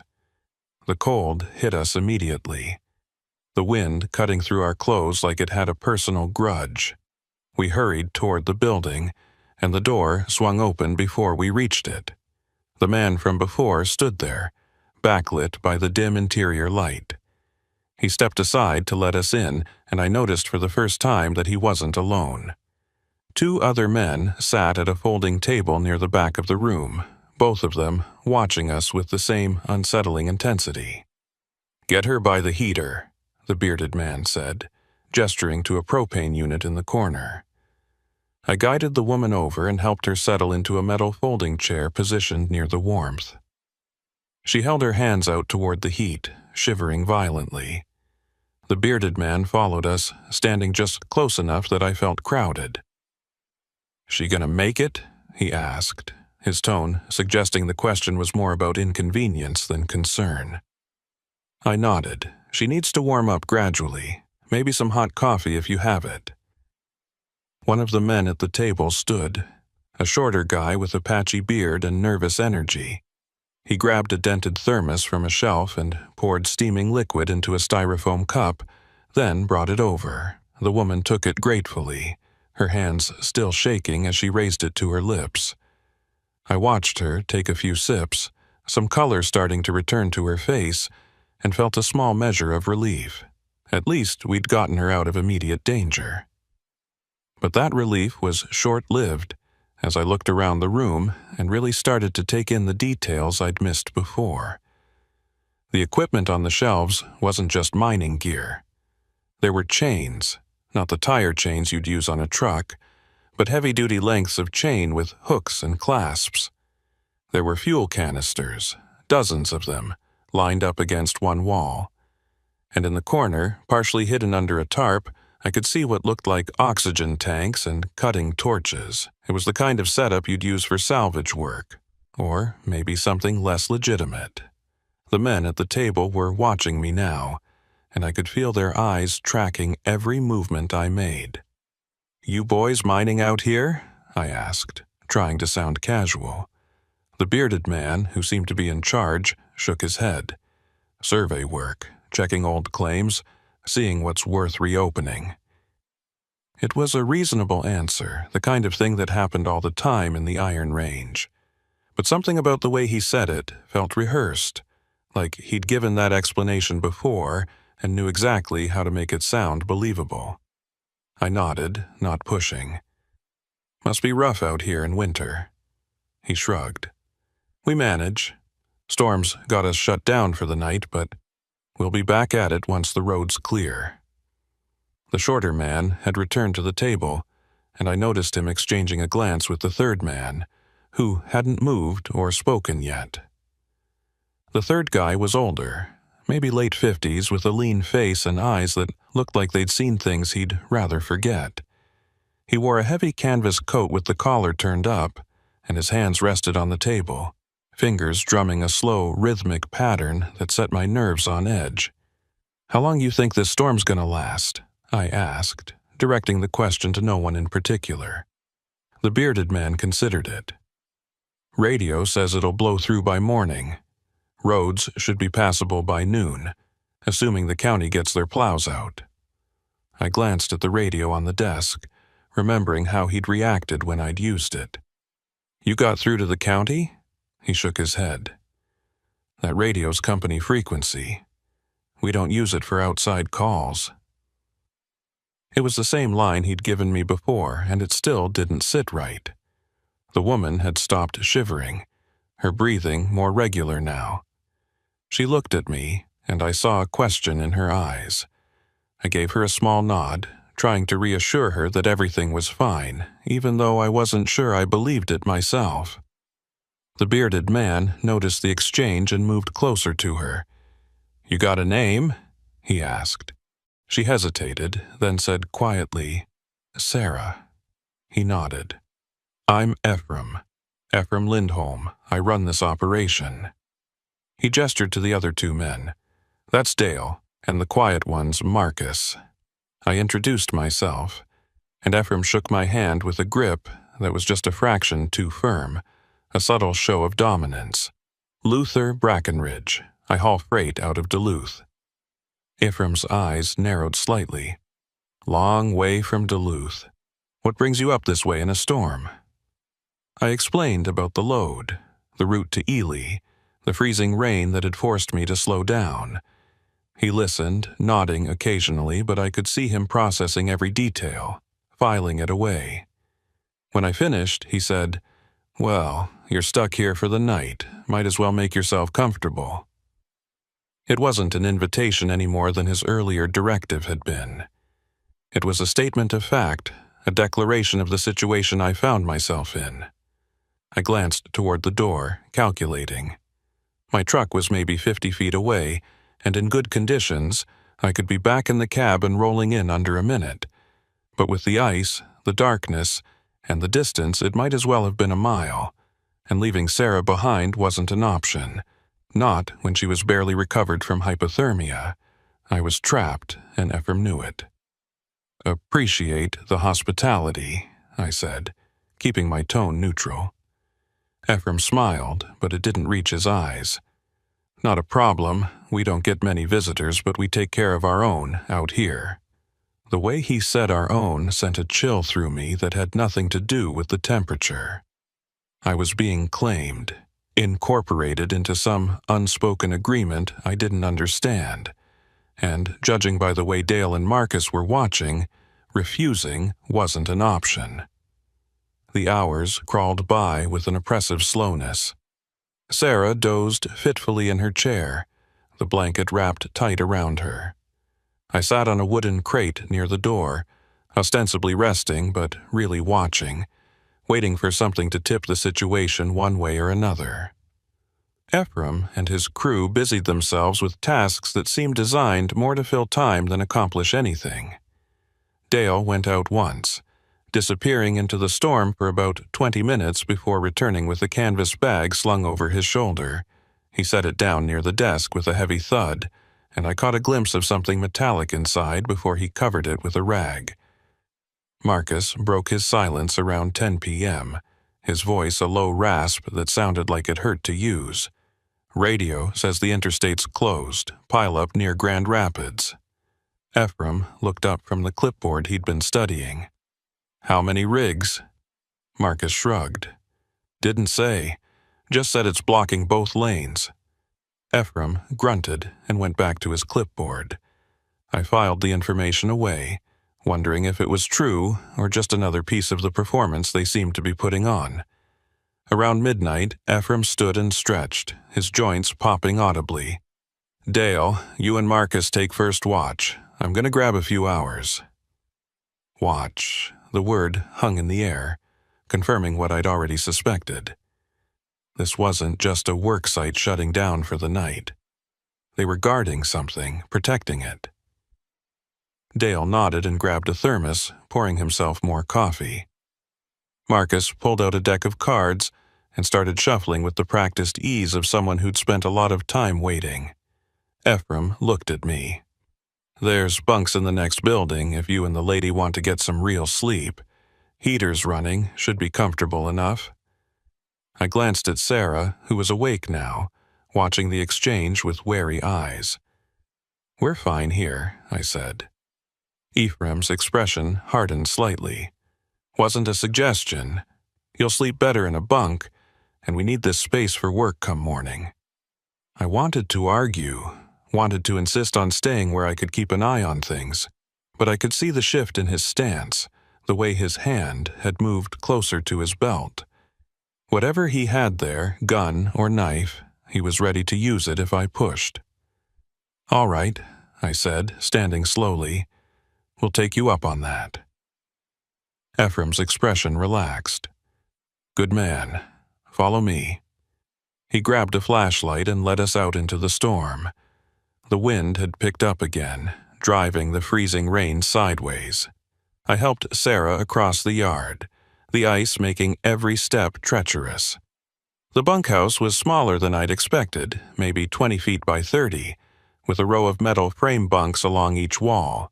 A propane heater glowed in the center, and the temperature inside was almost comfortable. "Pick any bunk," Ephraim said. "Bathroom's through that door, but the plumbing's frozen, so you'll have to use the outhouse back of the main building if nature calls." He paused at the door. "I'm going to lock this from the outside. Not because I don't trust you, but because we've had issues with equipment going missing. Can't be too careful."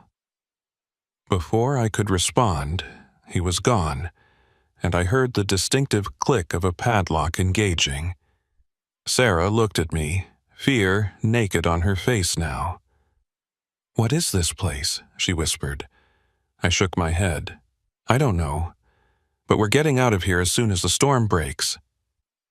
She nodded, but I could see she didn't believe me any more than I believed myself. I checked the door, confirming it was locked solid, then moved to the small window on the far wall. It was barred on the outside, the metal covered in ice. We were prisoners, and the pretense of hospitality had been dropped the moment that lock clicked shut.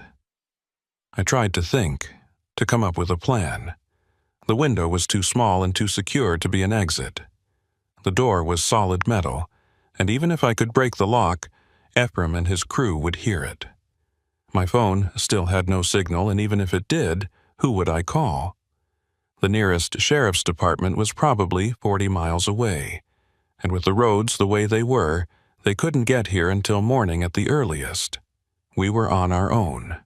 Sarah had curled up on one of the lower bunks, the blanket pulled over her head. I could hear her crying softly, trying to muffle the sound. I wanted to comfort her, to tell her everything would be okay, but the words felt hollow. Instead, I sat on the bunk across from her and tried to piece together what I'd seen. The equipment, the chains, the fuel canisters, the way Ephraim had reacted to me using the radio, the watch rotation. It all pointed to something illegal, something they were protecting. And then it clicked. The canvas bag Dale had brought in. The weight of it, the metallic glimpse I'd caught. They weren't just surveying old mining claims. They were salvaging, stripping equipment from abandoned sites, maybe even active ones. Fuel, chains, cutting torches. It was everything you'd need to dismantle machinery and haul it out. And in a storm like this, with the roads shut down and the authorities focused on the weather, it was the perfect time to move stolen goods without being noticed. I stood and moved to the window again, peering out into the darkness. I could just make out the shape of my truck, the ice coating it, making it look like a ghost. Beyond it, I saw movement near the garage, figures loading something onto a trailer hitched to a heavy-duty pickup. They were working fast, organized, and I realized this was their operation. The storm wasn't shutting them down, it was giving them cover. A sound outside the bunkhouse made me freeze. Footsteps, crunching through the ice, approaching the door. I moved quickly back to my bunk and lay down, feigning sleep. The lock rattled, and the door swung open. I kept my eyes barely slitted, watching through my lashes. It was Dale, the shorter man. He stood in the doorway, flashlight sweeping across the room. The beam lingered on Sarah's bunk, then moved to mine. I forced my breathing to stay slow and even, praying he'd buy the act. After what felt like an eternity, he grunted and backed out, the door closing and the lock clicking back into place. I waited until his footsteps faded, then sat up slowly. Sarah was awake, watching me in the dim light from the heater. "What do we do?" she whispered. I didn't have an answer, not yet, but I knew one thing for certain. We weren't going to wait around to become loose ends in whatever operation Ephraim was running. We needed to get out, and we needed to do it before they decided we'd seen too much. I moved to the heater and examined it closely. It was old, a simple propane unit with a manual valve and an exposed pilot light. An idea began to form, dangerous and desperate, but it was all I had. If I could create enough of a distraction, something that would pull Ephraim and his crew away from the buildings, we might have a chance to make it to the truck. It was a long shot, but it was better than sitting here waiting for our fate to be decided by men who locked people in bunkhouses. The storm raged outside, the wind howling like something alive and angry. Inside, I sat on the cold metal bunk and started planning our escape, knowing that when morning came, we'd either be free or we'd be dead. And out here, in the frozen heart of the Iron Range, I wasn't sure which outcome was more likely. The hours between midnight and dawn are the longest of any night, but when you're locked in a metal bunkhouse in the middle of nowhere, they stretch into something infinite. I sat on that bunk watching the propane heater's flame flicker, listening to Sarah's shallow breathing from across the room, and mentally cataloging every detail of what I'd seen. The fuel canisters, the cutting equipment, the way Ephraim's crew moved with a military precision. This wasn't some opportunistic theft ring. It was organized, practiced, probably running for months or even years. I thought about my truck sitting out there in the ice, my livelihood and my only means of escape just 50 feet away, but might as well be on the moon. The keys were in my pocket. I'd made sure of that before we left the cab, but keys don't mean much when you're locked behind a steel door with bars on the windows. The propane heater continued its quiet hiss, and I kept coming back to it. It was our only potential tool, our only source of leverage. But using it meant risk, the kind of risk that could get us both killed if I miscalculated. Around 3 a.m., I heard engines starting outside. Not my truck, something smaller, probably the pickup I'd seen them loading earlier. I moved to the window and pressed my face against the icy glass, trying to see through the condensation and the bars. The floodlights illuminated the yard in harsh white, and I could make out two figures in the pickup's cab. Dale was behind the wheel, and Marcus sat beside him, his lean face expressionless as always. The truck pulled out slowly, its bed loaded with equipment covered by a tarp, and disappeared down the access road toward the highway. So they were making runs, moving the stolen goods while the storm provided cover and kept law enforcement busy elsewhere. Smart, in a criminal sort of way, but it also meant the operation was down to just Ephraim, at least for however long it took Dale and Marcus to make their delivery and return. The thought sparked something in my mind, a possibility I hadn't considered before. If I could time it right, if I could create my distraction when Ephraim was alone, the odds shifted slightly more in our favor. I returned to examining the heater, this time with more purpose. The propane tank was secured to the base with a simple bracket and wing nuts, the kind you could loosen by hand if you had the strength. The feed line ran from the tank to the burner assembly through a rubber hose that had seen better days, cracked and brittle from age and heat exposure. If I could disconnect that hose and create a leak, the propane would fill the enclosed space. It wouldn't take much, just enough to make the atmosphere dangerous. Enough that a single spark could turn the bunkhouse into a fireball. The idea was insane. Suicidal even. But the alternative was waiting for Ephraim to decide what to do with the two witnesses who'd stumbled into his operation. And I had no illusions about how that decision would go. Men who locked people in bunkhouses and moved stolen goods in the middle of ice storms weren't the type to leave loose ends untied. Sarah stirred on her bunk, and I moved to her side, crouching down so we were at eye level. "Sarah," I whispered, "I need you to trust me. Can you do that?" She nodded, her eyes still glazed with exhaustion and fear. "We're getting out of here, but it's going to be dangerous, and I need you to do exactly what I say when I say it. Understand?" Another nod. I could see the questions forming, but she didn't ask them. Maybe she sensed that the less she knew, the better. Or maybe she was just too scared to want the details. Either way, I was grateful for her silence. I moved back to the heater and began working on the wing nuts, turning them slowly to avoid making noise. The metal was cold, biting into my fingers, but I kept at it until the first nut came free. The second followed, and then the third. The bracket loosened, and I carefully lifted the propane tank, feeling its weight, maybe 20 pounds half full. I set it down gently and examined the connection point. The hose was threaded onto a brass fitting, and with enough force, I could probably wrench it free. But doing so would release the propane all at once, filling the room in seconds. I needed a delay, something that would give us time to get clear before the gas reached dangerous levels. My eyes fell on Sarah's blanket, the one I'd given her from my truck. It was thick wool, the kind that burns slow and smoky.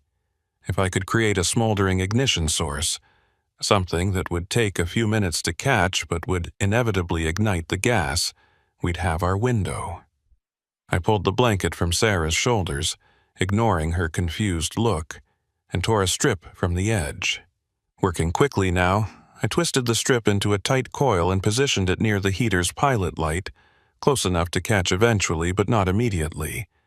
Then I returned to the propane tank and gripped the hose fitting, bracing myself. This was the point of no return. Once I broke that seal, we were committed. I looked at Sarah one more time. When I open this door, you run for my truck. Don't look back. Don't wait for me, just run. The keys are in my pocket. If I don't make it, you drive out of here and you don't stop until you find help. She opened her mouth to protest, but I cut her off. Promise me, Sarah. She closed her mouth, tears streaming down her face, and nodded. I promise. I turned back to the tank, said a silent prayer to whatever might be listening, and wrenched the fitting with all my strength. It resisted for a moment, then gave way with a hiss that seemed impossibly loud in the quiet bunkhouse. Propane began venting from the disconnected hose, invisible but pungent, the smell of rotten eggs filling the air. I grabbed Sarah's arm and pulled her toward the door. The lock was still engaged from the outside, but the door itself was just metal, and the frame was old wood, weakened by years of moisture and freeze-thaw cycles. I stepped back, took a breath of the rapidly fouling air, and kicked the door just below the lock with every ounce of strength I had. The frame splintered but held. I kicked again, and this time the wood gave way, the door flying open with a crash that echoed across the yard. "Run!" I shouted, pushing Sarah ahead of me. She stumbled out into the freezing rain, and I was right behind her, my lungs burning from the propane I'd inhaled. The floodlights blazed across the yard, and I saw Ephraim emerge from the main building, his face twisted with rage. He had something in his hand, dark and angular, a pistol. He raised it, and I shoved Sarah to the side, throwing both of us behind a stack of crates just as the first shot rang out. The bullet pinged off metal somewhere above us, and I heard Ephraim shouting, words lost in the wind and the ringing in my ears. We scrambled forward, using the equipment as cover, the ice making every movement a desperate slide. My truck was ahead, maybe 30 feet, the driver's door facing us. I could see the chrome handle reflecting the floodlights, so close but still impossibly far. Another shot, this one closer, the bullet burying itself in the frozen mud inches from my foot. We reached the truck, and I yanked the door open, practically throwing Sarah inside. She scrambled across to the passenger seat, and I hauled myself up, slamming the door behind me. My hands were shaking so badly I could barely get the key in the ignition, but somehow I managed it. The engine turned over once, twice, and caught with a roar. I didn't wait for it to warm up, didn't check the mirrors, just jammed it into gear and stomped the accelerator. The truck lurched forward, tires spinning on the ice before finding purchase. I heard another shot, felt the impact somewhere in the trailer, but I didn't slow down. The access road loomed ahead, a narrow corridor of darkness between the trees. I aimed for it, praying the ice wouldn't send us into a trunk, and we plunged into the forest. Branches scraped the sides of the truck, and the trailer swayed dangerously. But I kept the accelerator down, putting distance between us and Ephraim. Behind us, through the trees, I saw a flash of orange light. The bunkhouse, the propane, the smoldering blanket, it had all come together. The explosion lit up the night. A brief second sun that turned the ice-covered forest into a landscape of crystal and fire. The shockwave reached us a moment later, a pressure wave that rocked the truck but didn't slow it. I allowed myself one glance in the mirror and saw the bunkhouse engulfed, flames licking at the sky, Ephraim silhouetted against the inferno. Then we were on the highway, the truck fishtailing as the tires hit the pavement. I fought the wheel, bringing the rig under control, and pointed it south, away from Ely, away from the delivery, away from everything except the desperate need to survive. Sarah was crying openly now, her hands clutched to her chest, but she was alive. We were both alive. For the moment, that was enough. We drove for 20 minutes before I saw the lights of a town, just a cluster of buildings around a single intersection, but it had a gas station with lights on and what looked like a small medical clinic next to it. I pulled into the lot, set the brakes, and sat there for a moment, my entire body shaking with adrenaline and exhaustion. Sarah looked at me, and I saw the question in her eyes. "We need to call the police," I said, my voice hoarse. "Report what happened. Let them handle it." She nodded, and we climbed down from the truck. The clinic door was locked, but there was a buzzer, and after a moment a woman appeared, middle-aged with kind eyes and a nurse's uniform. She took one look at us, at our disheveled appearance and the fear in our faces, and ushered us inside without a word. "I'm Ingrid," she said, her accent carrying the soft lilt of Scandinavian heritage. "Ingrid Soderquist. Come in, you both look half frozen." She led us to a small examination room and wrapped us in heated blankets, then brought coffee that tasted like the best thing I'd ever consumed. When we'd warmed up enough to talk, I explained everything. The stranded motorist, the work site, Ephraim and his crew, the locked bunkhouse, the escape. Ingrid listened without interruption, her expression growing more serious with each detail. When I finished, she picked up the phone on the wall and dialed. "Yes, this is Ingrid Soderquist at the Messaby Clinic. I need to report a crime and request immediate assistance." The conversation was brief, professional, and when she hung up, she turned to us. "Sheriff's deputy is on his way. Roads are still bad, but he should be here within the hour." She paused, studying my face. "You did the right thing, getting out of there. Men like Ephraim Lindholm, they don't let people walk away." The name, confirmation, sent a chill through me. "You know him?" Ingrid's expression hardened. "Everyone up here knows him, or knows of him. He's been running salvage operations for years, stripping equipment from closed mines, selling it for scrap. Sheriffs suspected him, but they've never been able to prove anything." "Until now," I said quietly. Ingrid nodded. "Until now." We waited in that small clinic, Sarah dozing in a chair while I stared out the window at the frozen landscape.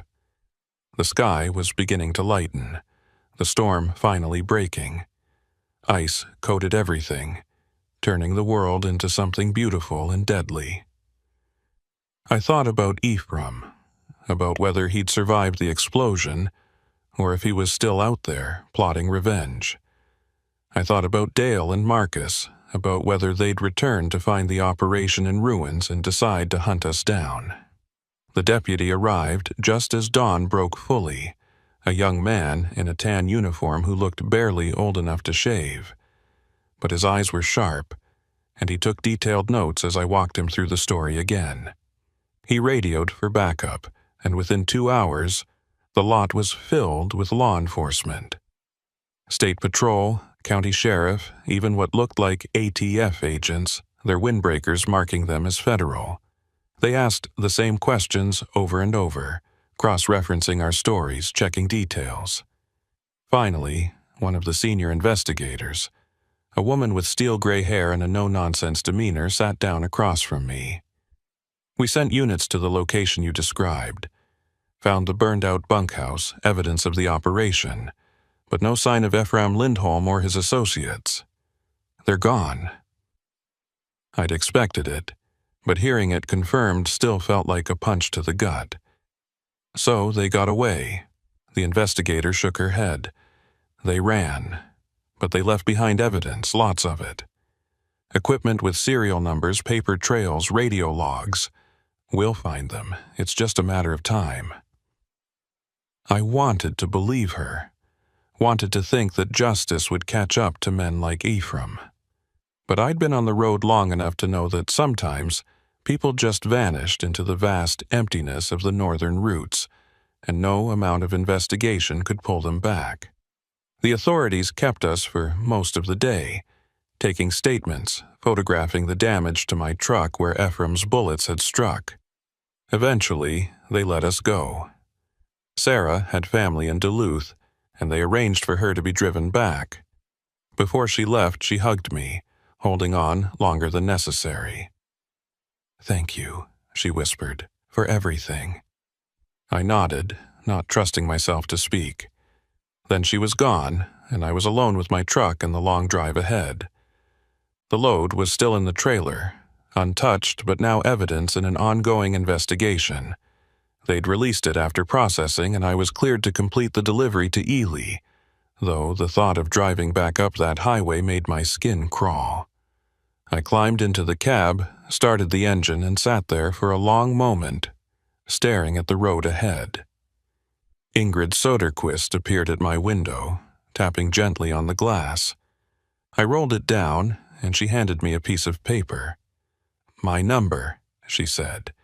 "If you need anything, if you remember something else, or if you just need to talk to someone who understands."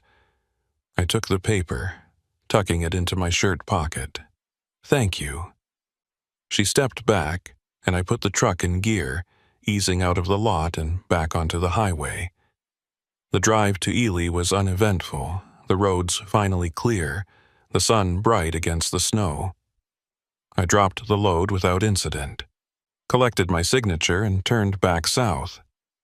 But as I drove, I couldn't shake the feeling that I was being watched, that somewhere out there, Ephraim Lindholm was tracking my movements, waiting for the right moment. Every truck stop felt like a potential ambush, every rest area a trap. I made it back to Duluth by evening, dropped the trailer at the yard, and filed my report with the dispatch. They were sympathetic, told me to take a few days off, recover from the trauma, but I knew I wouldn't. Sitting still meant thinking, and thinking meant remembering the locked door, the hiss of propane, the crack of gunfire. I needed to keep moving, needed the rhythm of the road to drown out the memories.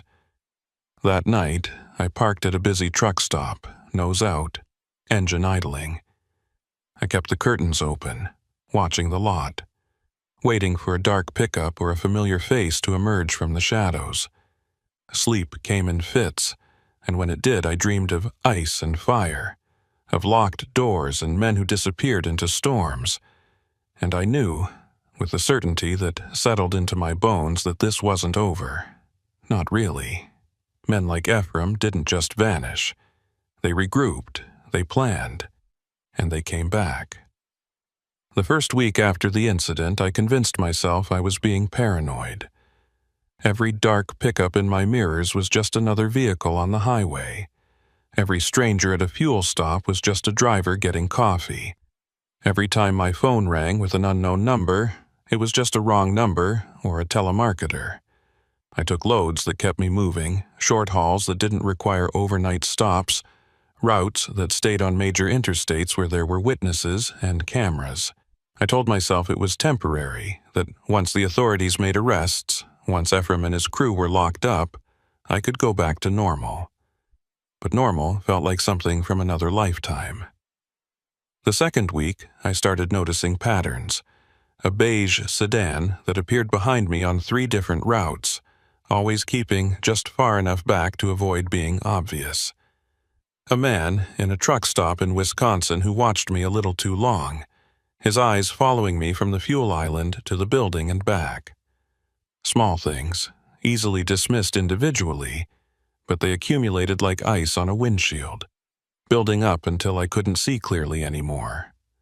I called the investigator, the steel-haired woman who'd interviewed me at the clinic.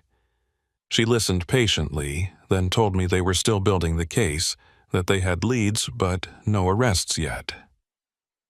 "Mr. Brackenridge," she said, her voice carrying a note of professional sympathy that made my stomach turn. "We're doing everything we can, but these operations, they're like networks. You cut one thread and they just reroute. It takes time. Time." The word hung there like a sentence. How much time did I have before the sedan got closer, before the watching man became an acting man? I thanked her and hung up, sitting in my idling truck in a rest area outside of Eau Claire, watching the traffic flow past and wondering which vehicles were innocent and which were hunting me.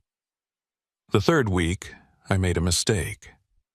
I accepted a load going back to the Iron Range, a rush delivery of mining equipment to a site outside of Virginia, Minnesota.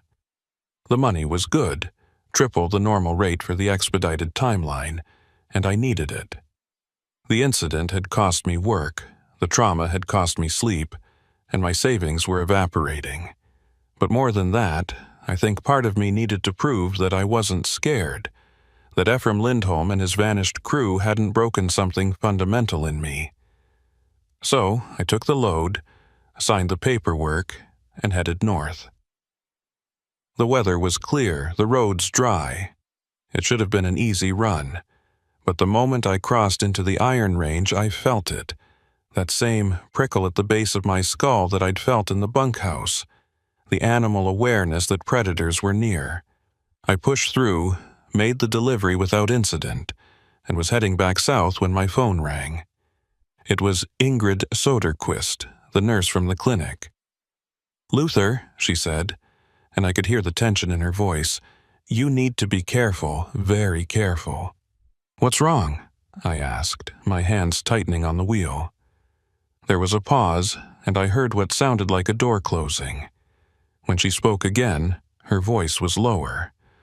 "A man came to the clinic today, asked about you, wanted to know if you'd been back, if you'd said anything else about that night. I told him I hadn't seen you, but Luther, he didn't believe me. I could see it in his eyes." My blood ran cold. What did he look like? She described him, and my worst fear was confirmed. Marcus, the lean-faced, silent one from Ephraim's crew, he was hunting me, and he wasn't being subtle about it. "Did he threaten you?" I asked. Ingrid hesitated. "Not directly, but he left his number, said if you contacted me, I should tell you to call him, that there were things that needed to be discussed." She paused. "Luther, I'm scared. Not just for you. These men, they know where I work. They know I helped you." The guilt hit me like a fist. By escaping, by surviving, I'd pulled Ingrid into the crosshairs. "I'm sorry," I said, the words inadequate. "I never meant for you to be involved." "I know," she said quietly, "but I am involved now. We both are." She gave me the number Marcus had left, and I wrote it down on a scrap of paper, my hand shaking. "What are you going to do?" she asked. I didn't know. Every option felt like a trap. If I called, I'd be confirming I was scared, that I could be pressured. If I didn't, Marcus would escalate, and Ingrid would pay the price. "I'll figure something out," I said, though I had no idea what that something might be. "In the meantime, you should tell the police. File a report." She laughed, a bitter sound. "And say what? A man came to my workplace and asked questions? They can't do anything unless he makes a direct threat, and men like him are too smart for that." She was right, and we both knew it. We ended the call, and I sat there on the shoulder of the highway, engine idling, watching the sun sink toward the horizon. The paper with Marcus's number felt like it was burning a hole in my pocket. I pulled it out, stared at the digits, and made a decision that I knew I'd probably regret. I dialed the number. It rang 3 times before a voice answered, that same low rasp I remembered from the bunkhouse. "Brackenridge." It wasn't a question. "Yeah?" I said. "It's me." There was a sound that might have been a chuckle. "Took you long enough. Thought maybe you were smarter than this, staying hidden. But here you are, predictable as sunrise." I forced myself to stay calm. "What do you want, Marcus?" Another pause. "It's not what I want. It's what you owe. You cost Ephraim a lot that night. Equipment, product, a perfectly good operation. Now, he's a reasonable man. He understands things happen, but he needs compensation." "I don't owe him anything," I said. anger flaring. He locked us up. He shot at us. I did what I had to do to survive. Marcus's voice hardened. You blew up his property. You called the cops. You made him a fugitive. That's got a price, Brackenridge, and you're going to pay it. I could feel the trap closing. What kind of price? I asked, dreading the answer. Simple, Marcus said. You make a run for us. One delivery, no questions asked. You do it quiet, you do it clean, and we call it square. You refuse, well, that nurse at the clinic, she seems like a nice lady. Be a shame if something happened to her. The threat was explicit now, out in the open. I wanted to tell him to go to hell, to say I'd go straight to the police with this recording, but I knew it wouldn't matter. Men like Marcus operated in the spaces between laws, and they knew exactly how far they could push before crossing lines that would bring real consequences. What's the delivery? I asked, hating myself for even considering it. Details later, Marcus said. You'll get a call in the next few days with a pickup location and a drop point. You follow instructions, you keep your mouth shut, and everyone walks away happy. And if I refuse? The question was rhetorical, we both knew it. Marcus's answer confirmed it. Then you spend the rest of your life looking over your shoulder, wondering when will come for you. Or for people you care about. Your choice, Brackenridge. But choose smart. The line went dead, and I sat there with the phone pressed to my ear, listening to silence. I'd been backed into a corner, forced to choose between my freedom and the safety of an innocent woman who'd done nothing but help me. It was a choice that wasn't really a choice at all. I drove for hours, not really seeing the road, my mind churning through options. I could go to the police, but what would I tell them? That I'd received a vague threat about making a delivery. They'd file a report, maybe increase patrols near the clinic, but they couldn't protect Ingrid around the clock. And if Marcus and Ephraim were determined, they'd find a moment, a gap in the coverage. I could run, disappear into the vast network of highways and truck stops, change my name and start over. But that would leave Ingrid exposed, and I couldn't live with that blood on my hands. Or I could do what they asked. Make the delivery, whatever it was, and hope they kept their word. It was the option that made my skin crawl, that felt like betraying everything I believed in. But it was also the option that might keep everyone alive. I pulled into a truck stop outside of Minneapolis and sat in the lot, watching the sun set and the lights come on. Other drivers moved around me, going about their routines, oblivious to the war being waged in my head. I envied them their ignorance, their simple problems of traffic and deadlines. My phone rang again, 3 days later. I was hauling a load of auto parts to Fargo, trying to keep my mind occupied with the mechanics of driving. The number was different, but I knew who it would be before I answered. Brackenridge, I said, not bothering with pleasantries. A new voice, not Marcus this time, but one I recognized, Ephraim Lindholm. Luther, he said, his tone almost friendly. I appreciate you being reasonable about this. Shows character. Get to the point, I said through gritted teeth. Ephraim chuckled. Always were direct. I respect that. Here's the situation. You're going to pick up a trailer tomorrow night, 10 p.m., at a truck yard outside of Cloquet. Take it to a warehouse in Thunder Bay. Simple border crossing, nothing fancy. You deliver it, you walk away, and we never bother you or your nurse friend again. A border crossing.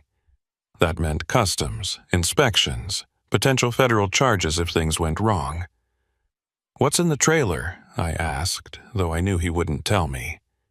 Does it matter? Ephraim replied, echoing the same question from that first night.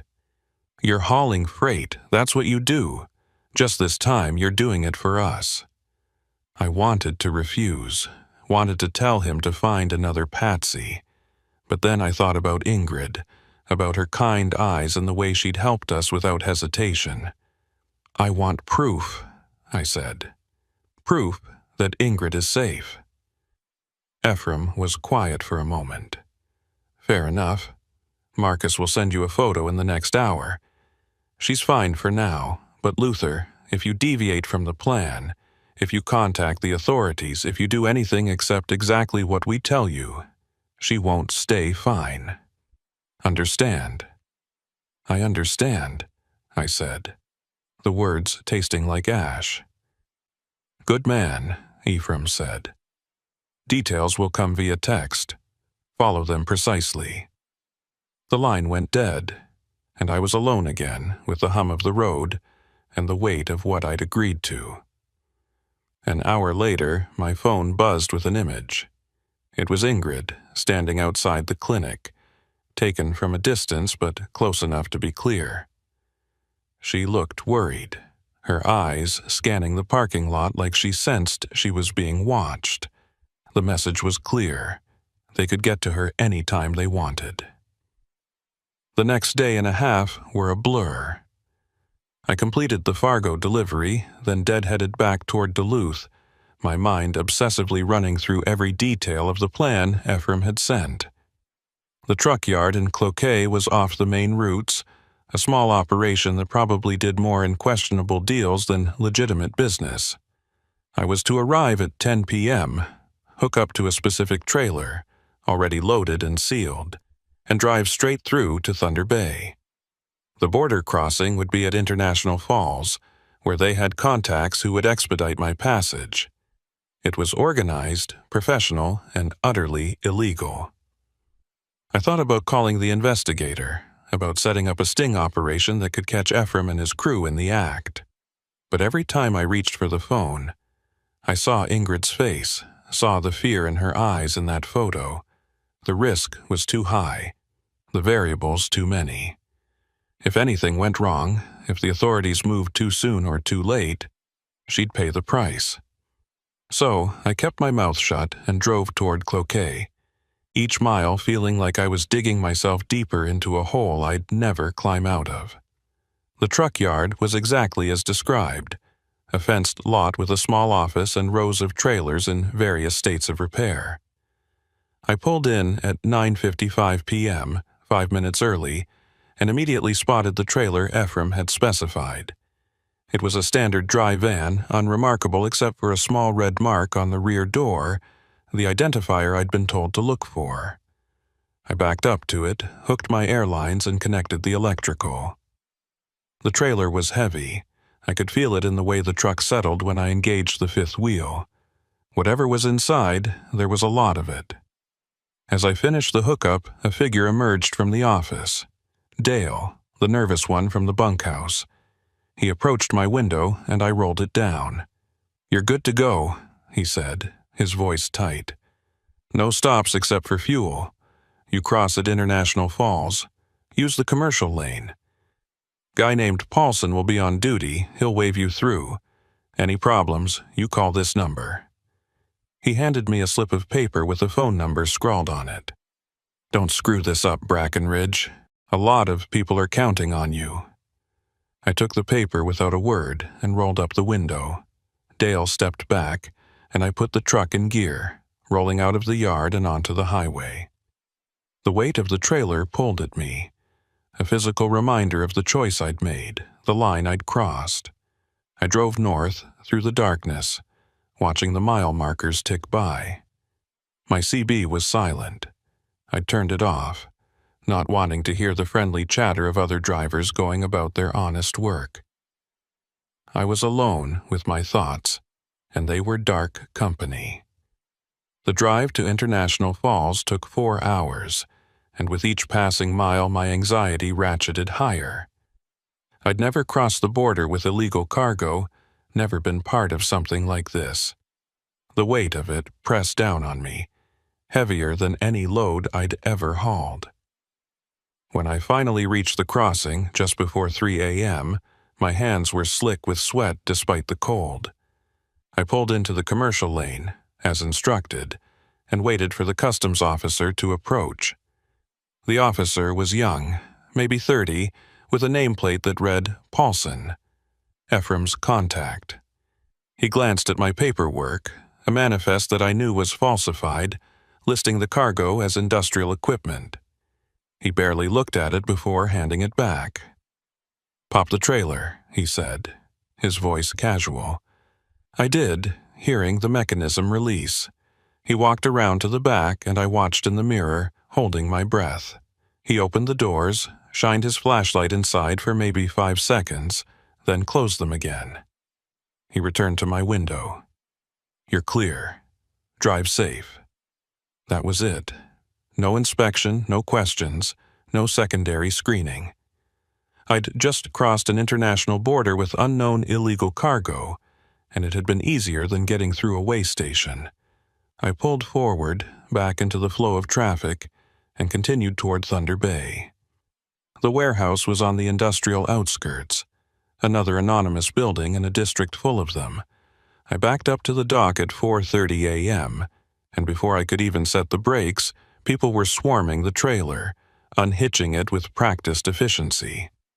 A man I didn't recognize approached my window, handed me an envelope, and said, "We're square. You can go." I took the envelope, feeling its weight. Probably cash as a final payment, or maybe just a way to further implicate me.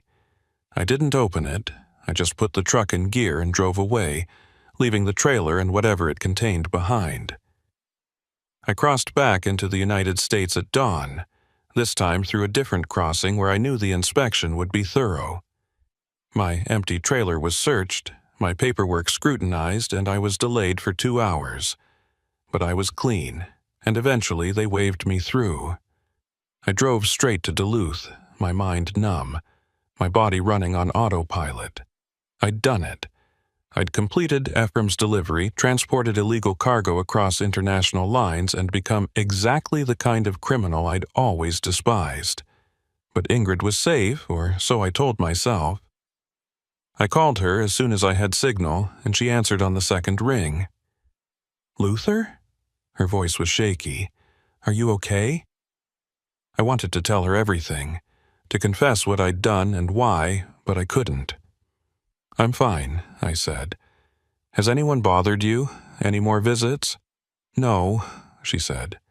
"It's been quiet. Luther, what's going on?" I closed my eyes, fighting the urge to break down. "It's over," I lied. "They're leaving us alone. It's over." We talked for a few more minutes, her relief palpable even through the phone. When we hung up, I sat in my truck in a rest area and finally opened the envelope. $10,000 in cash, and a note in Ephraim's handwriting. "Pleasure doing business. Don't make us come back." I burned the note in a trash can and stashed the cash in my sleeper. Blood money, that's what it was. Payment for my soul. I tried to go back to work, to resume the rhythm of the road, but nothing felt the same. Every load felt suspicious. Every instruction from dispatch like it might be another trap. I started refusing runs to the Iron Range, to the border, to anywhere that might bring me back into Ephraim's orbit. My dispatcher noticed, started asking questions I couldn't answer. Weeks passed, then months. I heard through the grapevine that there'd been arrests.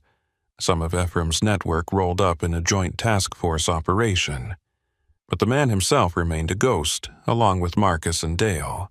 The investigator called once to tell me they'd recovered some of the stolen equipment, that they were building cases against the lower-level operators. But the ones who mattered, the ones who'd threatened me and Ingrid, they were still out there. I thought about quitting, about walking away from trucking entirely. But it was all I knew, and starting over at my age with my skill set felt impossible. So I kept driving, kept watching my mirrors, kept waiting for the other shoe to drop, because deep down I knew that Ephraim's note was a lie. It wasn't over. Men like him don't just walk away. They wait, they plan, and when you finally convinced yourself you're safe, that's when they strike. I changed my routes, my patterns, everything I could control. I never stayed in the same truck stop twice in a row. I varied my fuel stops, my rest breaks, my communication patterns. I became a ghost on the highway, just another anonymous trucker in a sea of them. But the paranoia never left. Every dark vehicle was a threat. Every stranger was a potential assassin. Every phone call might be the one telling me they were done waiting. And the worst part, the part that keeps me awake in the small hours of the morning, is knowing that I'd do it all again. If they came back, if they threatened Ingrid or anyone else I cared about, I'd cross that line again. Because that's what they'd learned about me. What they'd proven in that ice storm on the Iron Range. I had a breaking point, and they knew exactly where it was. The last time I drove Route 53, about 6 months after the incident, I slowed as I passed the turnoff to that work site. The access road was overgrown, the floodlights dark, the buildings probably stripped and abandoned. But I could still see it all clearly in my mind. The locked bunkhouse, the hiss of propane, the flash of Ephraim's gun. And I knew that somewhere out there, Ephraim Lindholm was watching, waiting, remembering. I don't haul through the Iron Range anymore. I take the long way around, even if it costs me time and money. Because some roads, once you've traveled them, mark you in ways that never wash off. And some debts, no matter how much you pay, never really get settled. They just wait, accruing interest, until the collectors come back around. I'm still driving, still hauling freight across the northern routes, though never the ones I used to run. Still checking my mirrors, still sleeping with one eye open, still waiting for the knock on my door that I know will eventually come. Because, in the end, Ephraim was right about one thing. You can't escape the Iron Range. It gets into your blood, into your bones, and once it has you, it never really lets go. The ice melted, the roads cleared, but the storm, the real storm, the one that started that night in the freezing rain, it's still raging, and I'm still caught in it, driving blind, hoping I can stay ahead of the whiteout just a little bit longer. The Badlands in winter are a study in deception. From a distance, they look peaceful, almost serene, the layered rock formations dusted with snow like some kind of postcard. But get close enough, stand on the edge where the wind comes tearing across the open prairie, and you understand why the Lakota called this place Makosika, the Badlands. It's a place that doesn't forgive mistakes, doesn't offer second chances. And on the night of January 14th, 2020, when the blizzard warnings started scrolling across my weather app like apocalyptic scripture, I should have known better than to push through. Should have found a hotel in Rapid City and waited it out. But hindsight's a luxury you only get after you've survived. My name is Hobart McKeever, though most folks just call me Hob. I've been running freight for 26 years, started when I was 21 and never looked back. The road's been good to me, mostly. Paid for a house I barely see, put 2 kids through college, and given me enough stories to fill a book I'll never write. I specialize in the northern routes, the ones that cross the Dakotas and Montana, the stretches where you can drive for hours without seeing anything but sky and grass and the occasional pronghorn watching you pass. It's lonely work, but I prefer it that way. Less traffic means fewer idiots trying to kill you with their driving. The load that night was routine. Farm equipment parts heading from Sioux Falls to Billings. Nothing unusual, nothing that raised any red flags when I signed the paperwork. The dispatcher had mentioned the weather, told me there was a system moving in from the northwest, but the forecast had it arriving around midnight. I'd be through the Badlands and into Wyoming long before then, or so the plan went.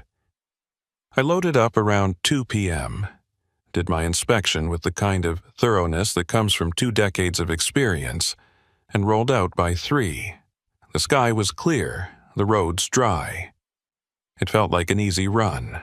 I made good time through the eastern part of South Dakota, the flatlands where you can see your exit from 20 miles away. The sun was setting as I hit the Missouri River crossing at Chamberlain, painting the water in shades of orange and red that would have been beautiful if I'd had time to appreciate them.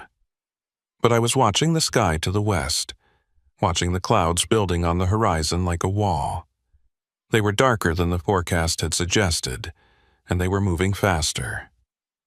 I keyed the CB, looking for local input. Westbound on 90. Anyone got eyes on this system coming in? Static, then a voice, older, weathered.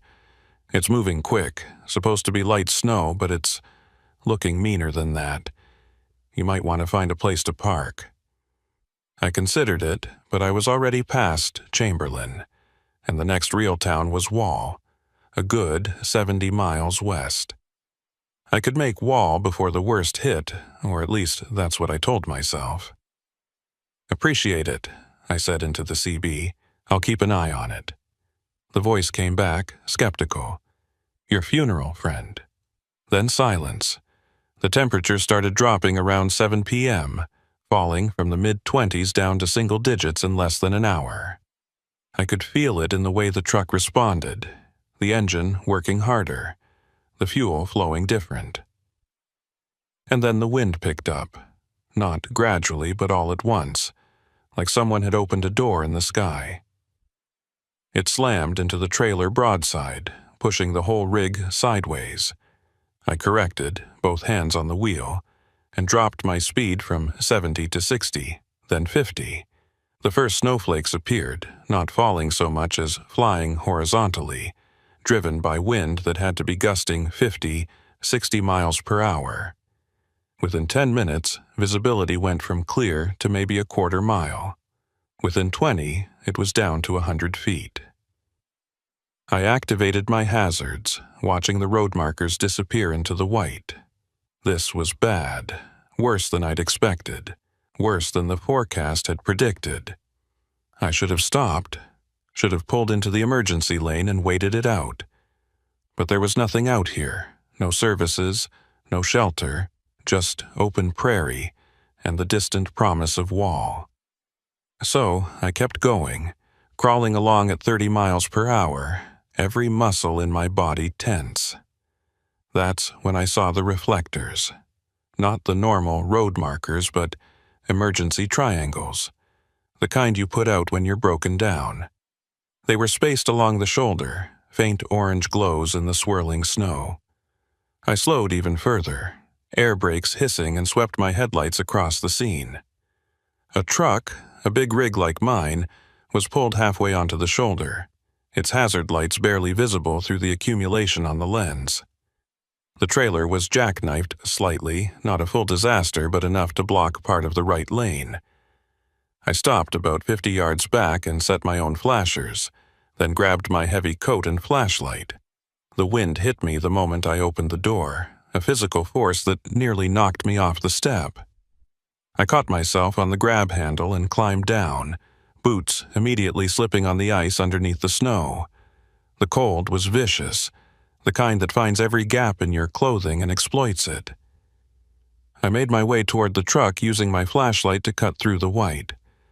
The truck was a Freightliner, older model, maybe 15 years old, but well-maintained from what I could see. The driver's door was closed, windows dark. I approached from the side and knocked on the door, hard enough to be heard over the wind. "Hey, you all right in there?" No response. I tried the handle and found it locked. I moved to the passenger side, same result. The truck was sealed up tight, but there were no signs of life inside. No condensation on the windows, no glow from a dome light or phone screen. It was like a ghost ship. I circled around to the back of the trailer, fighting the wind with every step. The doors were closed but not sealed, the padlock hanging open on its hasp. That was wrong. You don't leave a loaded trailer unsecured, not out here where anyone could come along. I pulled the doors open, my flashlight beam cutting into the darkness inside. Empty. The trailer was completely empty. No cargo, no straps, nothing. Just bare metal walls and a floor marked with the tracks of a pallet jack. A trailer doesn't just empty itself in the middle of a blizzard on I-90. Someone had offloaded this cargo, or it had never been loaded in the first place. I closed the doors and moved back toward the cab, my mind working through possibilities. Hijacking seemed unlikely, out here in the middle of nowhere. Mechanical failure wouldn't explain the empty trailer. And where was the driver? The truck's engine was cold. I'd touched the hood, which meant it had been here for hours, maybe since before the storm hit. I climbed up onto the step and peered through the driver's side window, using my flashlight to illuminate the interior. The cab was clean, almost obsessively so. No trash, no coffee cups, no personal items scattered on the dash. The logbook was missing from its usual spot, and the CB radio had been removed, leaving just empty wires. This wasn't a breakdown. This was a scene, carefully staged, deliberately abandoned. I dropped back down and returned to my truck, my mind racing. This needed to be reported, but my phone had no signal, and the CB radio's range was limited in weather like this. I could try to raise someone, but the odds of getting through were slim. The smart move was to keep driving, put distance between me and whatever this was, and report it when I reached Wall. But something about the whole setup bothered me, nagged at the edge of my awareness like a splinter I couldn't quite reach. I climbed back into my cab and sat there, engine idling, watching the abandoned truck through the swirling snow. That's when I noticed it. A faint glow coming from underneath the trailer. Not headlights, not emergency lights, but something else. A yellowish glow that pulsed slightly, like it was being powered by a generator or battery. I grabbed my flashlight again and stepped back out into the storm, this time heading straight for that glow. Underneath the trailer, tucked up against the axles where you wouldn't see it unless you were looking, was a battery-powered work light. It was positioned to illuminate something mounted to the trailer's undercarriage. I got down on my knees, ignoring the snow soaking through my jeans, and aimed my flashlight at the object. It was a metal box, about the size of a briefcase, secured with industrial zip ties.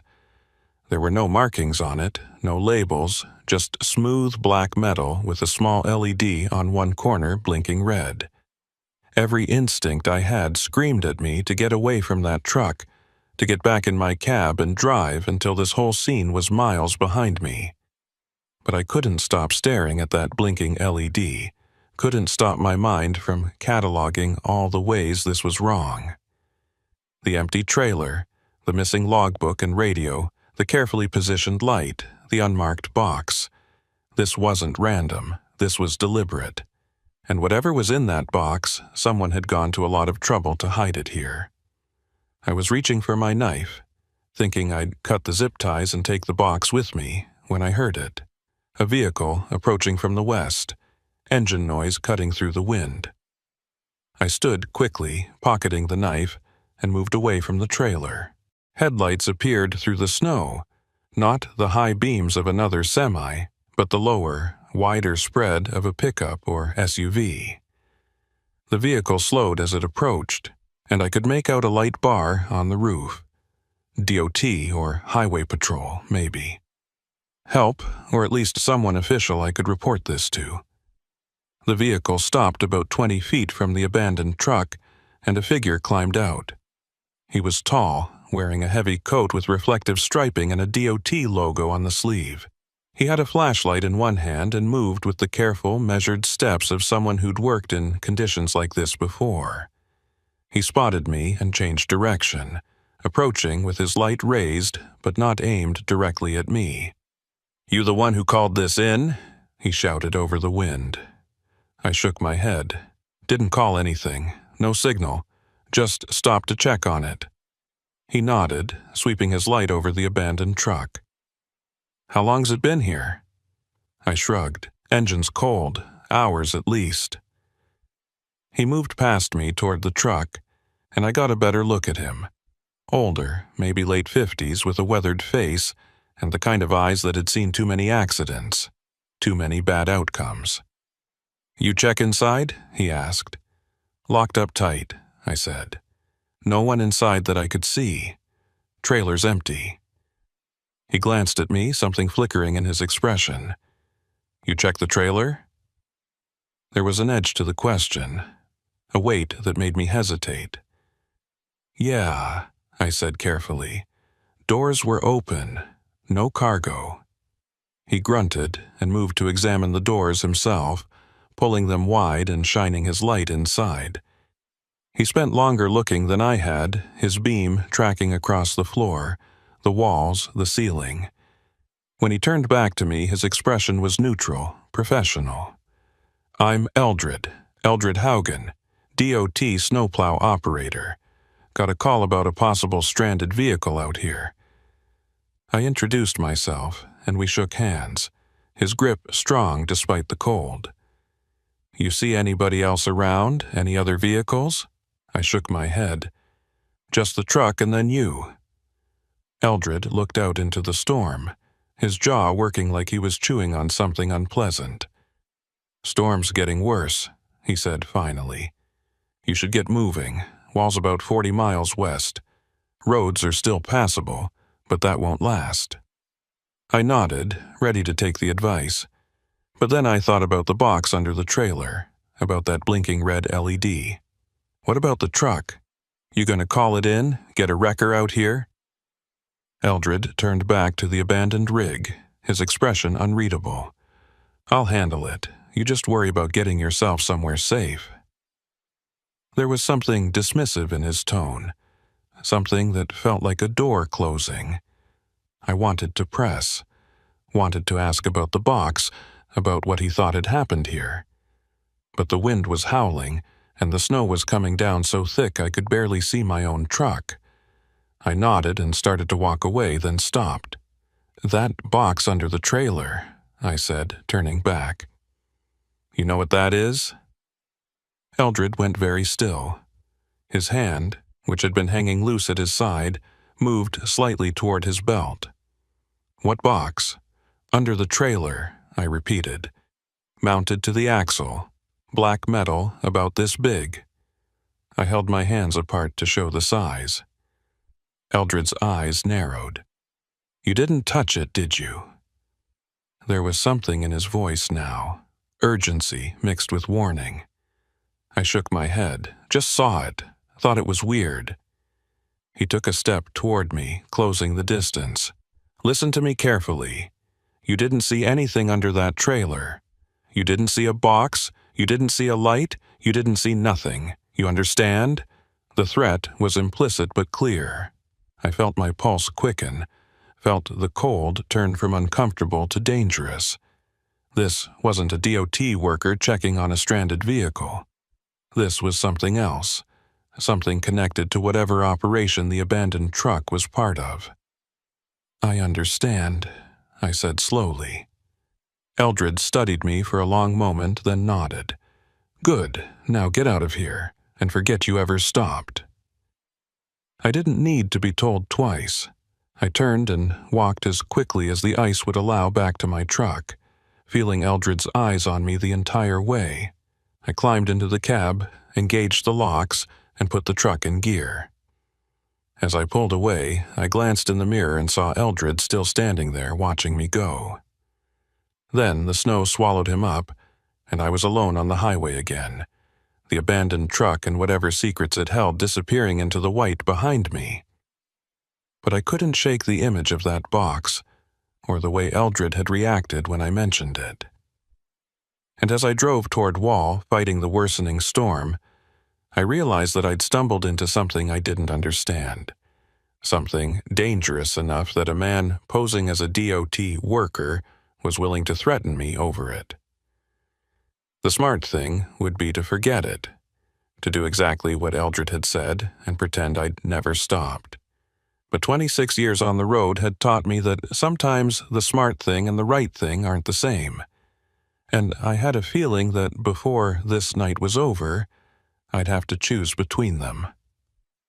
The 40 miles to Wall felt like 400. The storm had intensified to the point where I could barely see the hood ornament on my own truck, let alone the road ahead. I was navigating by feel more than sight, using the subtle vibration of the rumble strips to tell me when I was drifting too far right, the absence of any resistance when I started crossing the center line.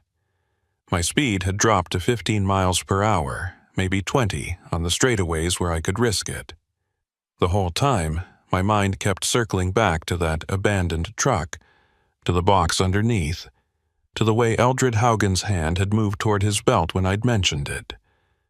A man doesn't threaten you over nothing, and a dot worker doesn't just happen to show up at an abandoned vehicle in the middle of a blizzard unless he's expecting to find it there.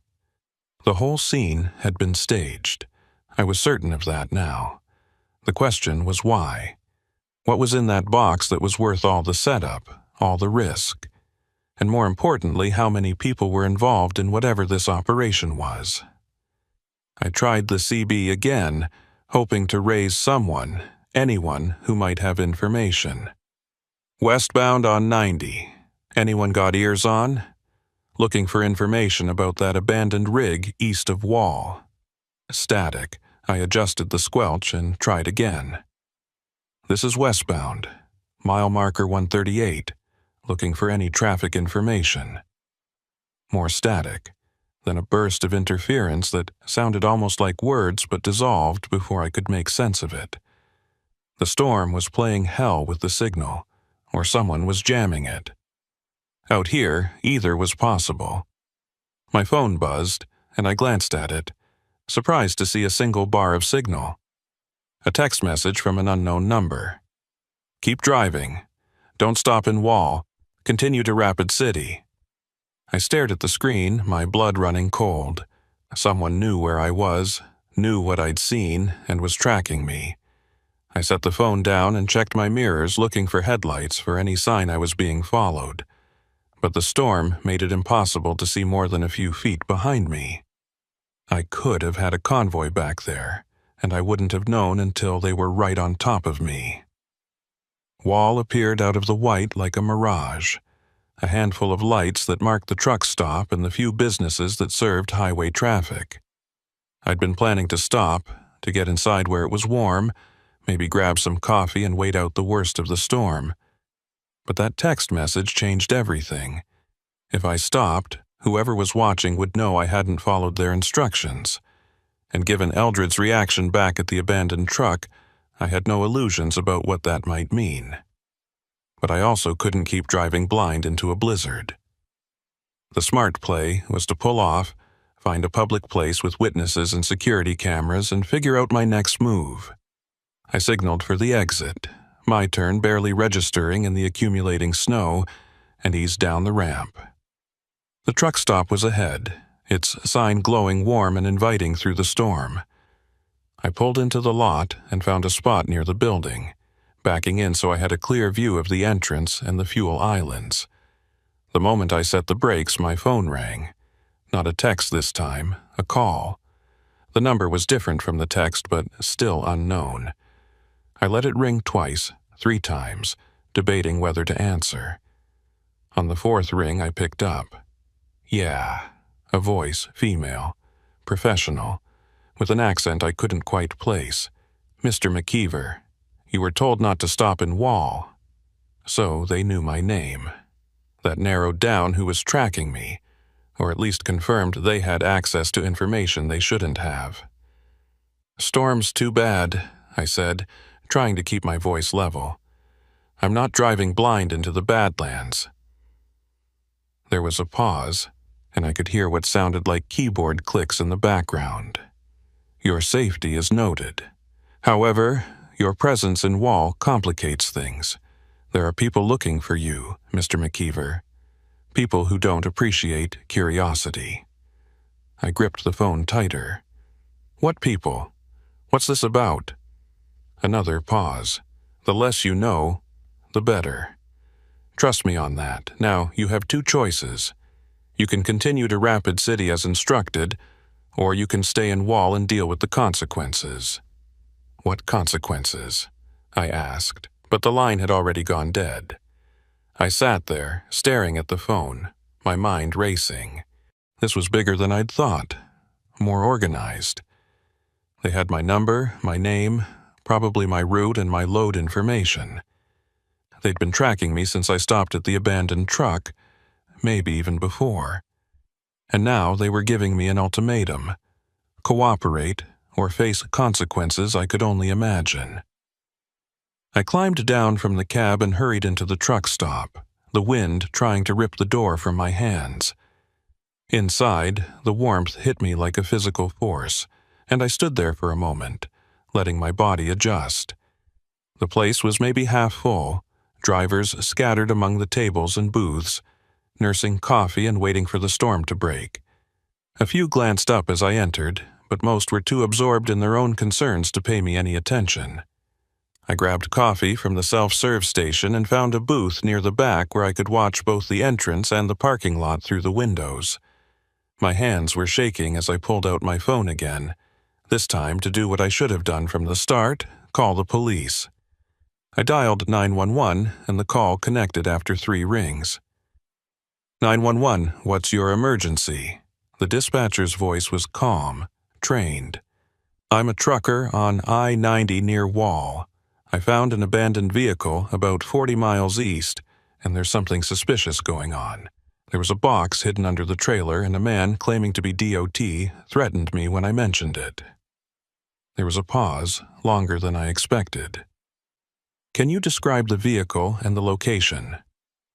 I gave her the details, the mile marker, the description of the freightliner, everything I could remember.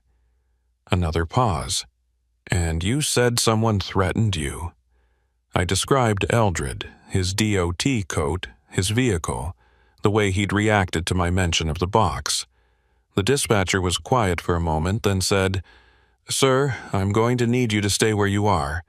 I'm sending a unit to your location. Don't leave the truck stop." "How long?" I asked. "Storm's bad. I don't know how fast they can get here." I could hear her typing. "Officer is about 20 minutes out. Just stay inside, stay visible. Don't approach anyone who asks about the truck." She paused. "Mr. McKeever, this is important. Did you touch the box? Did you move it or open it?" The question sent a chill through me.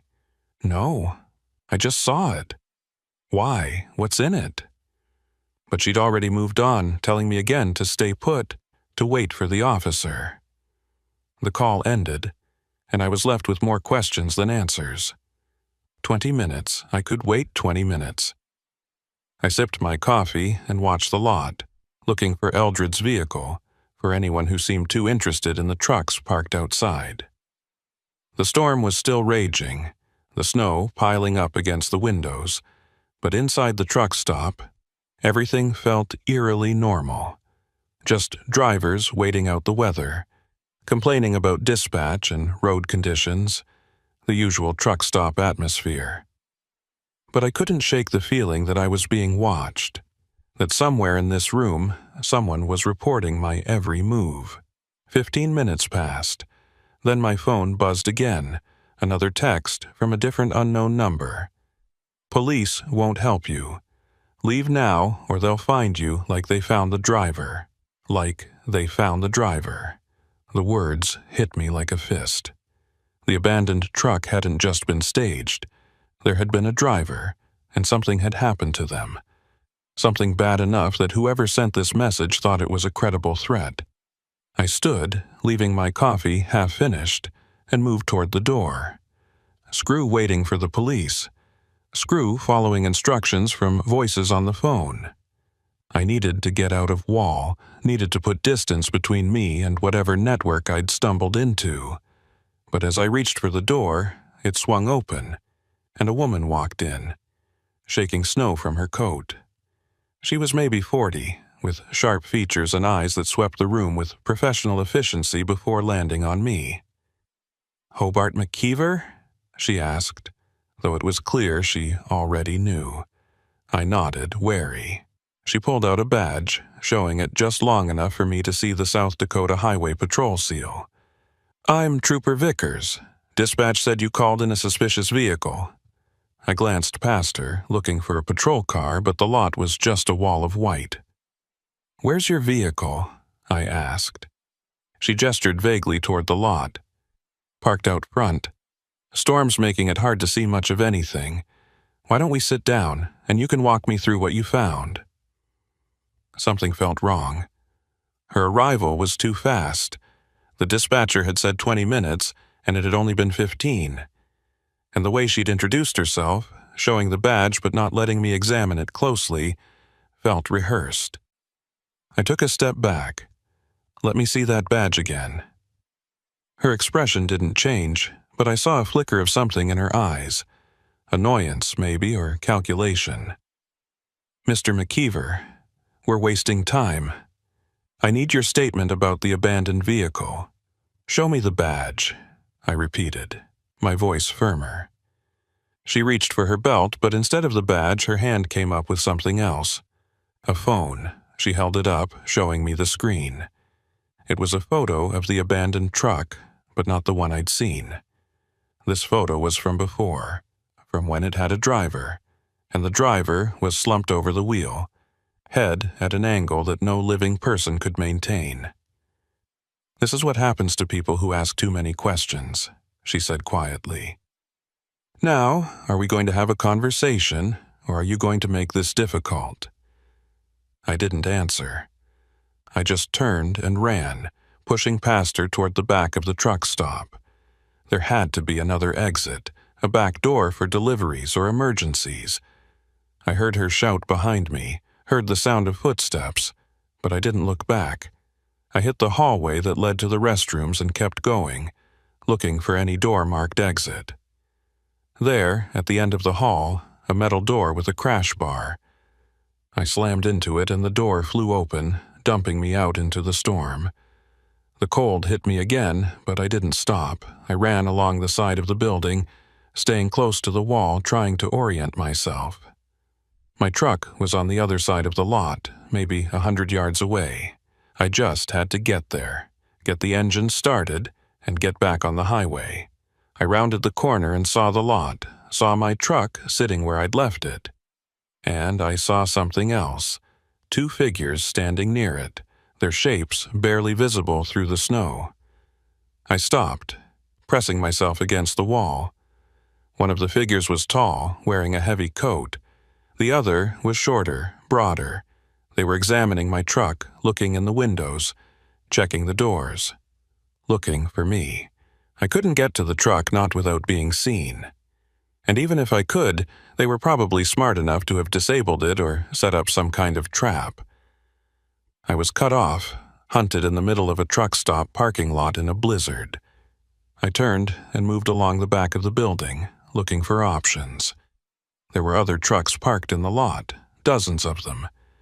If I could get to one that was unlocked, maybe I could hide until the real police arrived. Or maybe I could find a driver willing to help.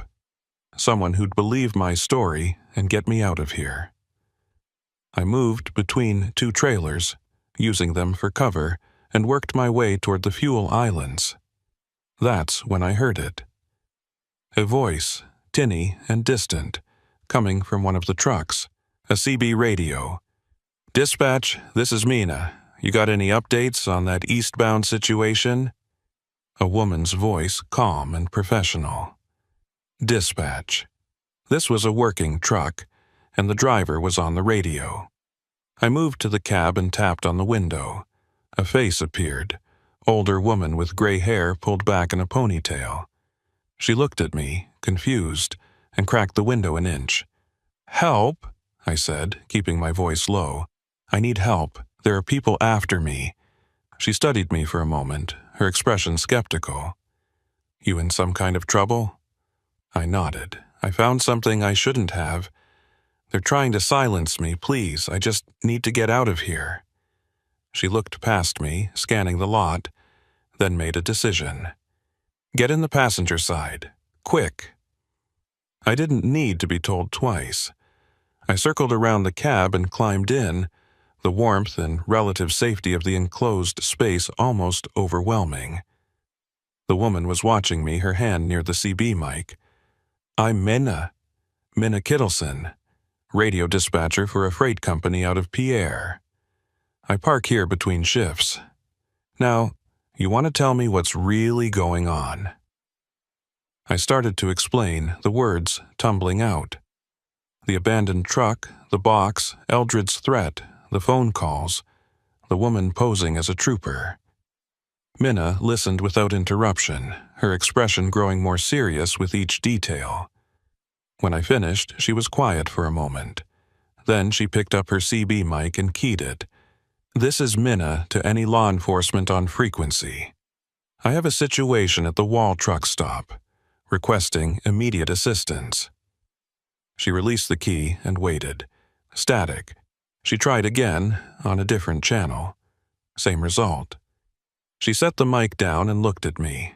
"Someone's jamming the frequencies. That's not something amateurs do." "What do I do?" I asked, feeling the walls closing in. Minna thought for a moment, then started her engine. "You're going to lay low in my sleeper. I'm going to drive us out of here casual-like. Once we're clear and have cell signal, we call this improper to someone we can verify." It was a plan, simple but solid. I climbed into the sleeper berth, a cramped space behind the seats, and pulled a blanket over myself. I heard Minna put the truck in gear, felt the motion as we pulled out of the parking spot. We were maybe 300 yards down the frontage road when I heard her curse. "What?" I called from the sleeper. "Roadblock," she said. "2 vehicles blocking the ramp, DOT markings." My heart sank. They'd anticipated this, had people positioned to cut off escape routes. "What do we do?" Minna didn't answer immediately. Then I felt the truck stop. I heard a window roll down, heard a male voice. "Roads closed ahead, storm's too dangerous. Need everyone to turn back." "I've driven worse than this," Minna said, her tone professional but firm. "I've got a schedule to keep." The voice hardened. "Road's closed, ma'am. Turn it around." There was a pause, then Minna's voice, lower. "You're not DOT. DOT doesn't block roads with unmarked trucks." I heard movement, the sound of a door opening. Minna cursed again, and I heard her shout, "Hobart, run!" I threw off the blanket and scrambled out of the sleeper just as the passenger door was yanked open. A man stood there, the same man I'd seen by my truck. Up close, I could see the cold calculation in his eyes, the kind of eyes that had done this before. I didn't think. I just kicked, catching him in the chest. He stumbled back and I launched myself out of the cab, hitting the ground hard and rolling. The snow cushioned my fall, and I was on my feet and running before he could recover. Behind me, I heard Minna's engine roar, heard the squeal of tires on ice. She was ramming the roadblock, trying to create an opening. Metal crunched, and I glanced back to see her truck pushing through, one of the blocking vehicles sliding sideways. Then I was into the storm again, the white swallowing everything, and I ran blind, just trying to put distance between me and the voices shouting behind me. Running in a blizzard is like running through a void where every direction looks the same and every step could be your last. The snow had accumulated to mid-calf depth, each stride requiring effort that burned through my energy reserves and faster than I could afford. I had no destination, no plan beyond putting distance between myself and the voices behind me. The wind drove ice crystals into my face like needles, and my lungs burned with each breath of frigid air. I couldn't see more than a few feet ahead, couldn't tell if I was running toward the highway or deeper into the prairie. Behind me, I heard engines starting, the growl of heavy vehicles moving. They were coming after me, and they had the advantage of speed, warmth, and organization. All I had was desperation and the slim hope that the storm would hide me long enough to find help. I veered right, or what I thought was right, and nearly slammed into a fence post. I grabbed it to keep from falling, the frozen metal burning through my gloves. A fence meant property, maybe a ranch or a service road. I followed it, using the posts as guideposts through the white. The fence led me to a gate, and beyond that, the dark shape of a building emerged from the storm. It was small, maybe a utility shed or an equipment shelter, but it had walls and a roof, and that was more than I had. I pushed through the gate and stumbled toward the structure, my legs threatening to give out with each step. The door was unlocked, thank God, and I practically fell inside, slamming it shut behind me. The darkness was absolute, and for a moment, I just stood there, gasping, trying to get my bearings. I fumbled for my phone, using its dim light to illuminate the space. It was a maintenance shed, lined with tools and supplies, fuel cans and coils of rope. A workbench sat against one wall, and in the corner, I spotted what looked like an old CB radio mounted to a charging station. I moved to it, hands shaking from cold and adrenaline, and flipped the power switch. Nothing. The battery was dead or disconnected. I searched the workbench looking for anything useful. A flashlight, barely functional, but better than my phone. A map of the area, marked with service roads and property lines, and underneath a pile of work gloves, a folder. I pulled it out, opening it to find paperwork, manifests, and shipping documents. They were all for the same company, Haugen Transport Services. Eldred's name was on several of them, listed as both driver and operations manager. I scanned the documents quickly, my mind racing to connect the pieces. The manifests showed regular shipments along I-90, always during severe weather events, always with the same notation: special handling required, no inspection. The destinations varied, but they were all to remote locations, industrial sites or warehouses far from main roads, and each manifest had a notation in red ink: insurance claim pending. Insurance fraud. That's what this was. They were staging accidents, abandoning trucks during storms, when investigations would be minimal and evidence would be compromised by weather. The special cargo wasn't cargo at all, or if it was, it had been removed before the trucks were abandoned. Then they'd file insurance claims for lost vehicles and goods, collecting payouts on deliberate losses.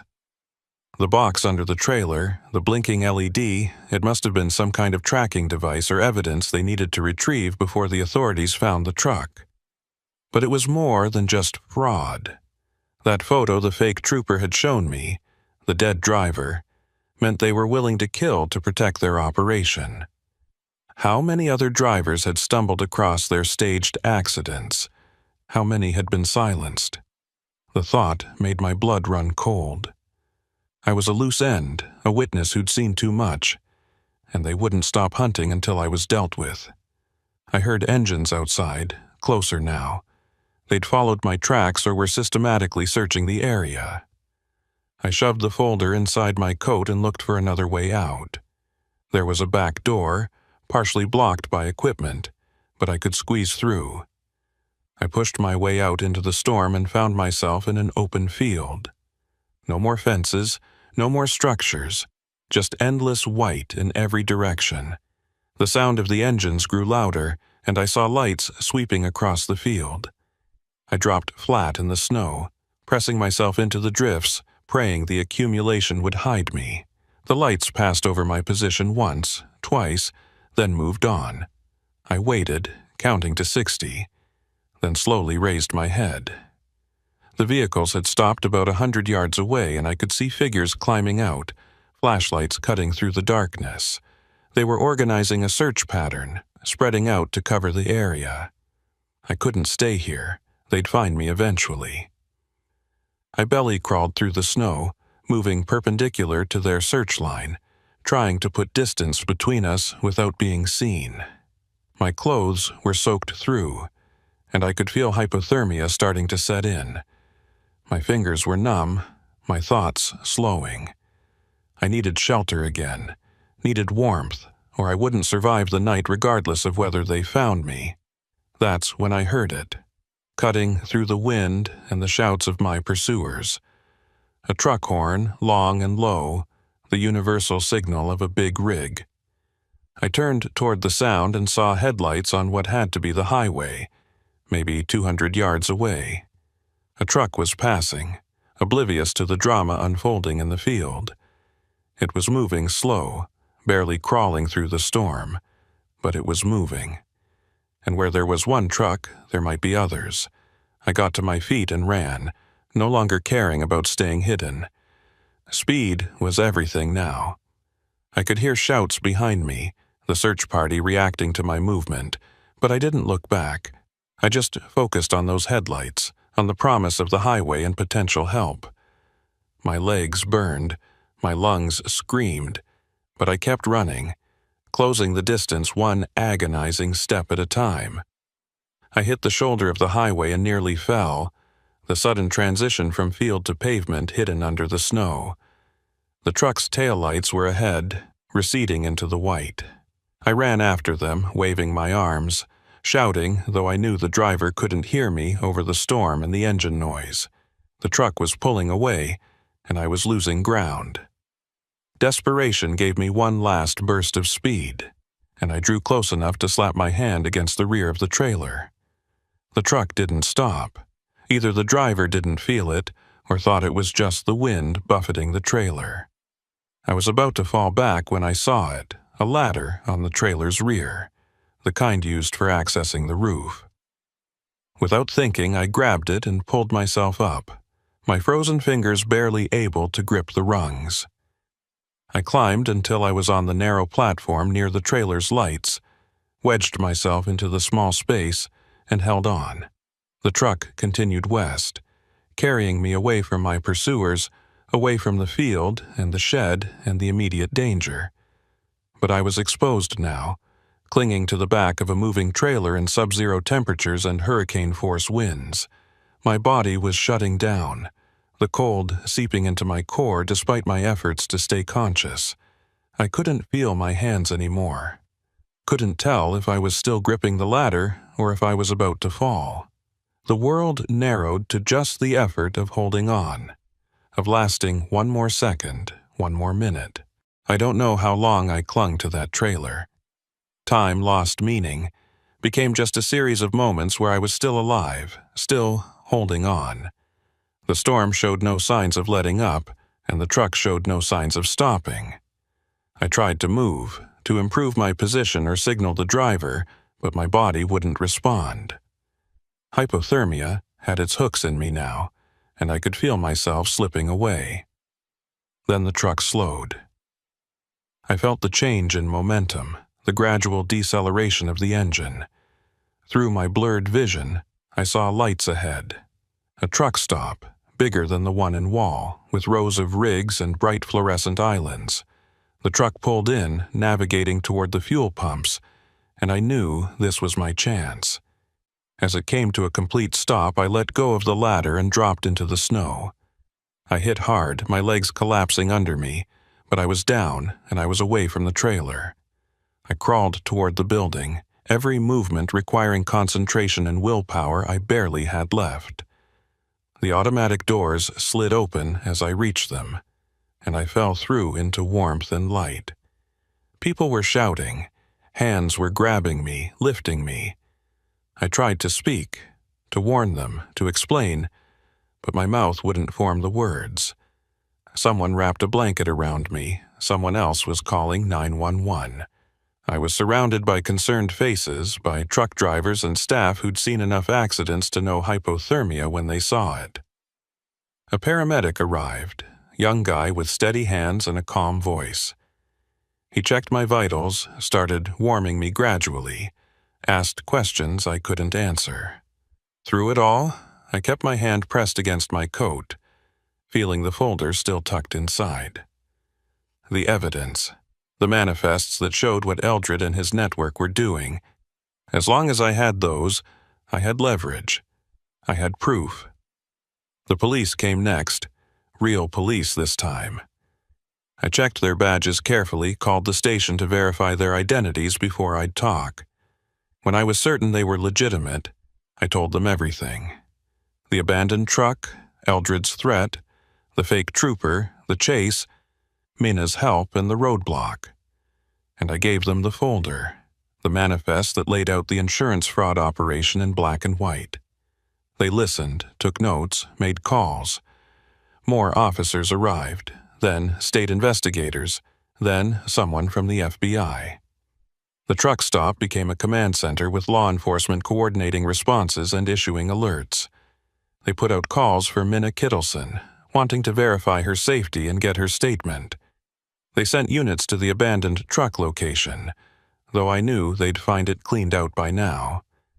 Eldred and his people would have moved the moment they knew I'd escaped. Hours passed. I was treated for exposure, given warm clothes and hot food, questioned and re-questioned by various agencies. Each time, I told the same story, provided the same details. They seemed to believe me, or at least take me seriously, but I could see the doubt in some eyes. A massive fraud operation working through DOT personnel? It sounded paranoid, like conspiracy theory thinking. But the manifests were real, the documents undeniable. Dawn broke eventually, the storm finally exhausting itself. The first light revealed a landscape transformed, everything buried under feet of snow. The highway was still closed, cleanup crews working to clear the main routes. I sat in the truck stop restaurant, staring out at the white expanse, and waited for news. About Minna, about Eldred, about what came next. A detective sat down across from me, older woman with tired eyes and a no-nonsense demeanor. "We found Haugen," she said. Or rather, we found his truck. Abandoned on a service road about 10 miles from Wall. No sign of him or his associates. My stomach sank. "He ran." She nodded. "Looks that way, but we've got the manifest you provided, and we're cross-referencing with insurance claims. This thing's bigger than we thought. Multiple companies involved, drivers we're trying to locate. It's going to take time to unravel." "What about Minna Kittleson?" I asked. The detective's expression softened slightly. "We found her truck at the wall ramp, rammed into one of the blocking vehicles. She wasn't there, but there were signs of a struggle. We've got units searching, and we've issued alerts to all the hospitals and clinics in the region." A struggle, that meant they'd taken her, retaliated for helping me. The guilt hit me like a physical blow. She'd risked everything to help a stranger, and now she was paying the price. "You have to find her," I said, my voice rough with emotion. "She saved my life. If they hurt her because of me," the detective held up a hand, "we're doing everything we can.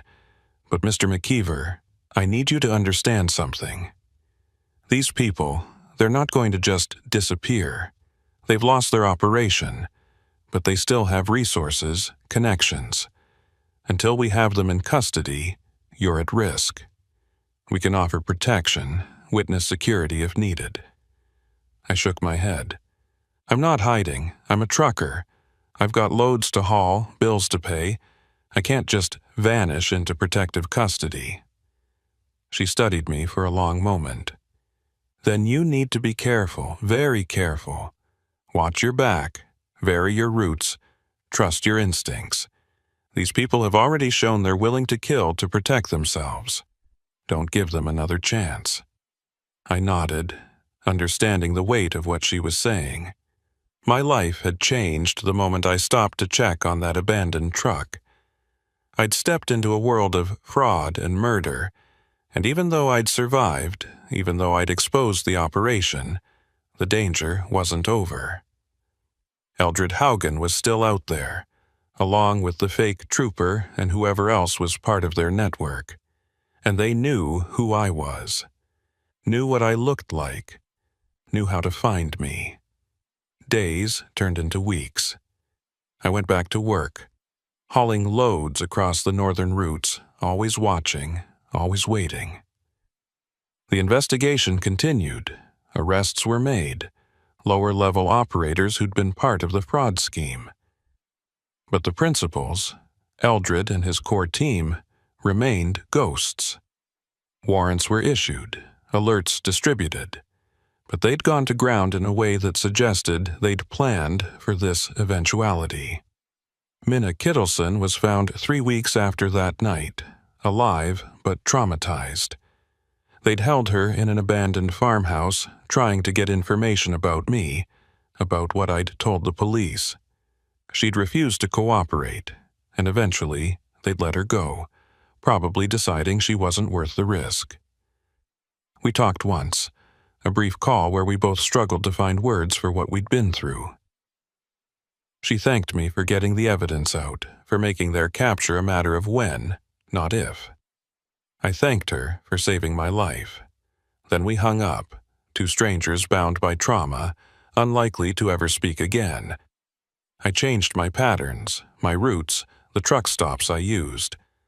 I installed additional locks on my cab, a dash cam that recorded continuously, a GPS tracker that shared my location with a trusted contact. I slept lighter, woke at every unusual sound, and avoided isolated rest stops like they were plague zones. The paranoia became routine, another part of the job like checking tire pressure or inspecting brake lines. 6 months after the incident, I was hauling through South Dakota again, a route I couldn't avoid without losing work. I took I-90 West, the same highway where it all started, and as I passed the area where I'd found the abandoned truck, I slowed. There was nothing there now, just empty highway and prairie. The snow long since melted, but I could still see it in my mind.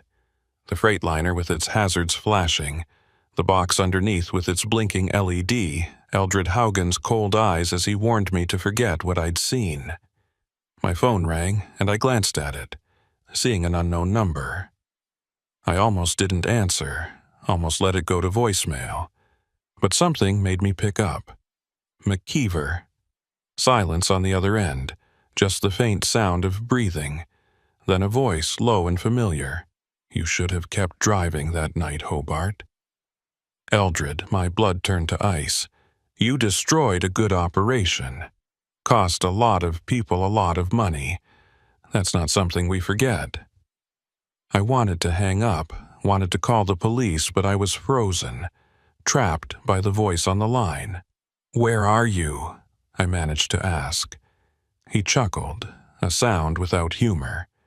"Close enough to see you right now. Close enough to finish what we started." I checked my mirrors, scanning the highway behind me, looking for the distinctive shape of his Diet truck or any vehicle that seemed to be pacing me.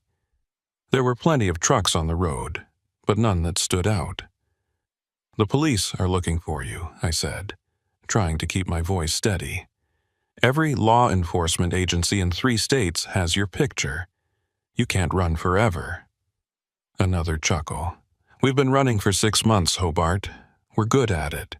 And eventually, the heat dies down, people forget, move on to the next case. But we don't forget, we don't move on. We remember who cost us everything."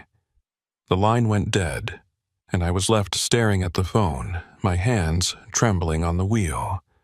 He'd called just to remind me that he was still out there, still watching, still waiting for his moment. It was psychological warfare designed to keep me off balance, to make me make a mistake. And it was working.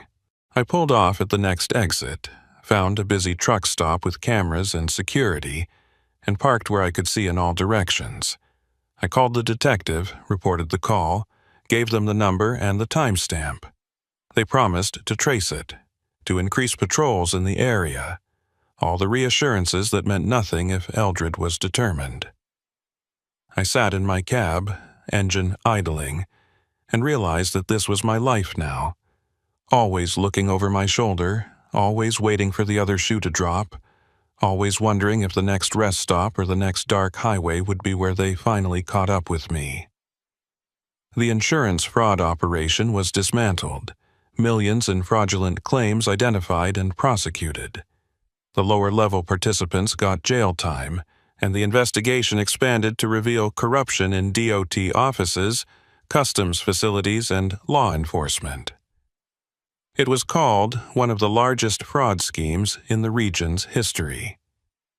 But Eldred Haugen and his core team remained free, became fugitives whose names appeared on wanted lists, and in occasional news updates when someone thought they'd been spotted. And I kept driving, kept hauling freight across the frozen plains and through the mountain passes, kept watching the mirrors and checking the locks. Because that's what truckers do. We drive, even when the road is dangerous, even when the cargo is uncertain, even when we know something's waiting for us in the next storm. We drive because it's all we know, because stopping means giving in to the fear. But I'll never forget that night in the Badlands. The abandoned truck with its secrets, the box with its blinking LED, the way Eldred's hand moved toward his belt when I asked the wrong question.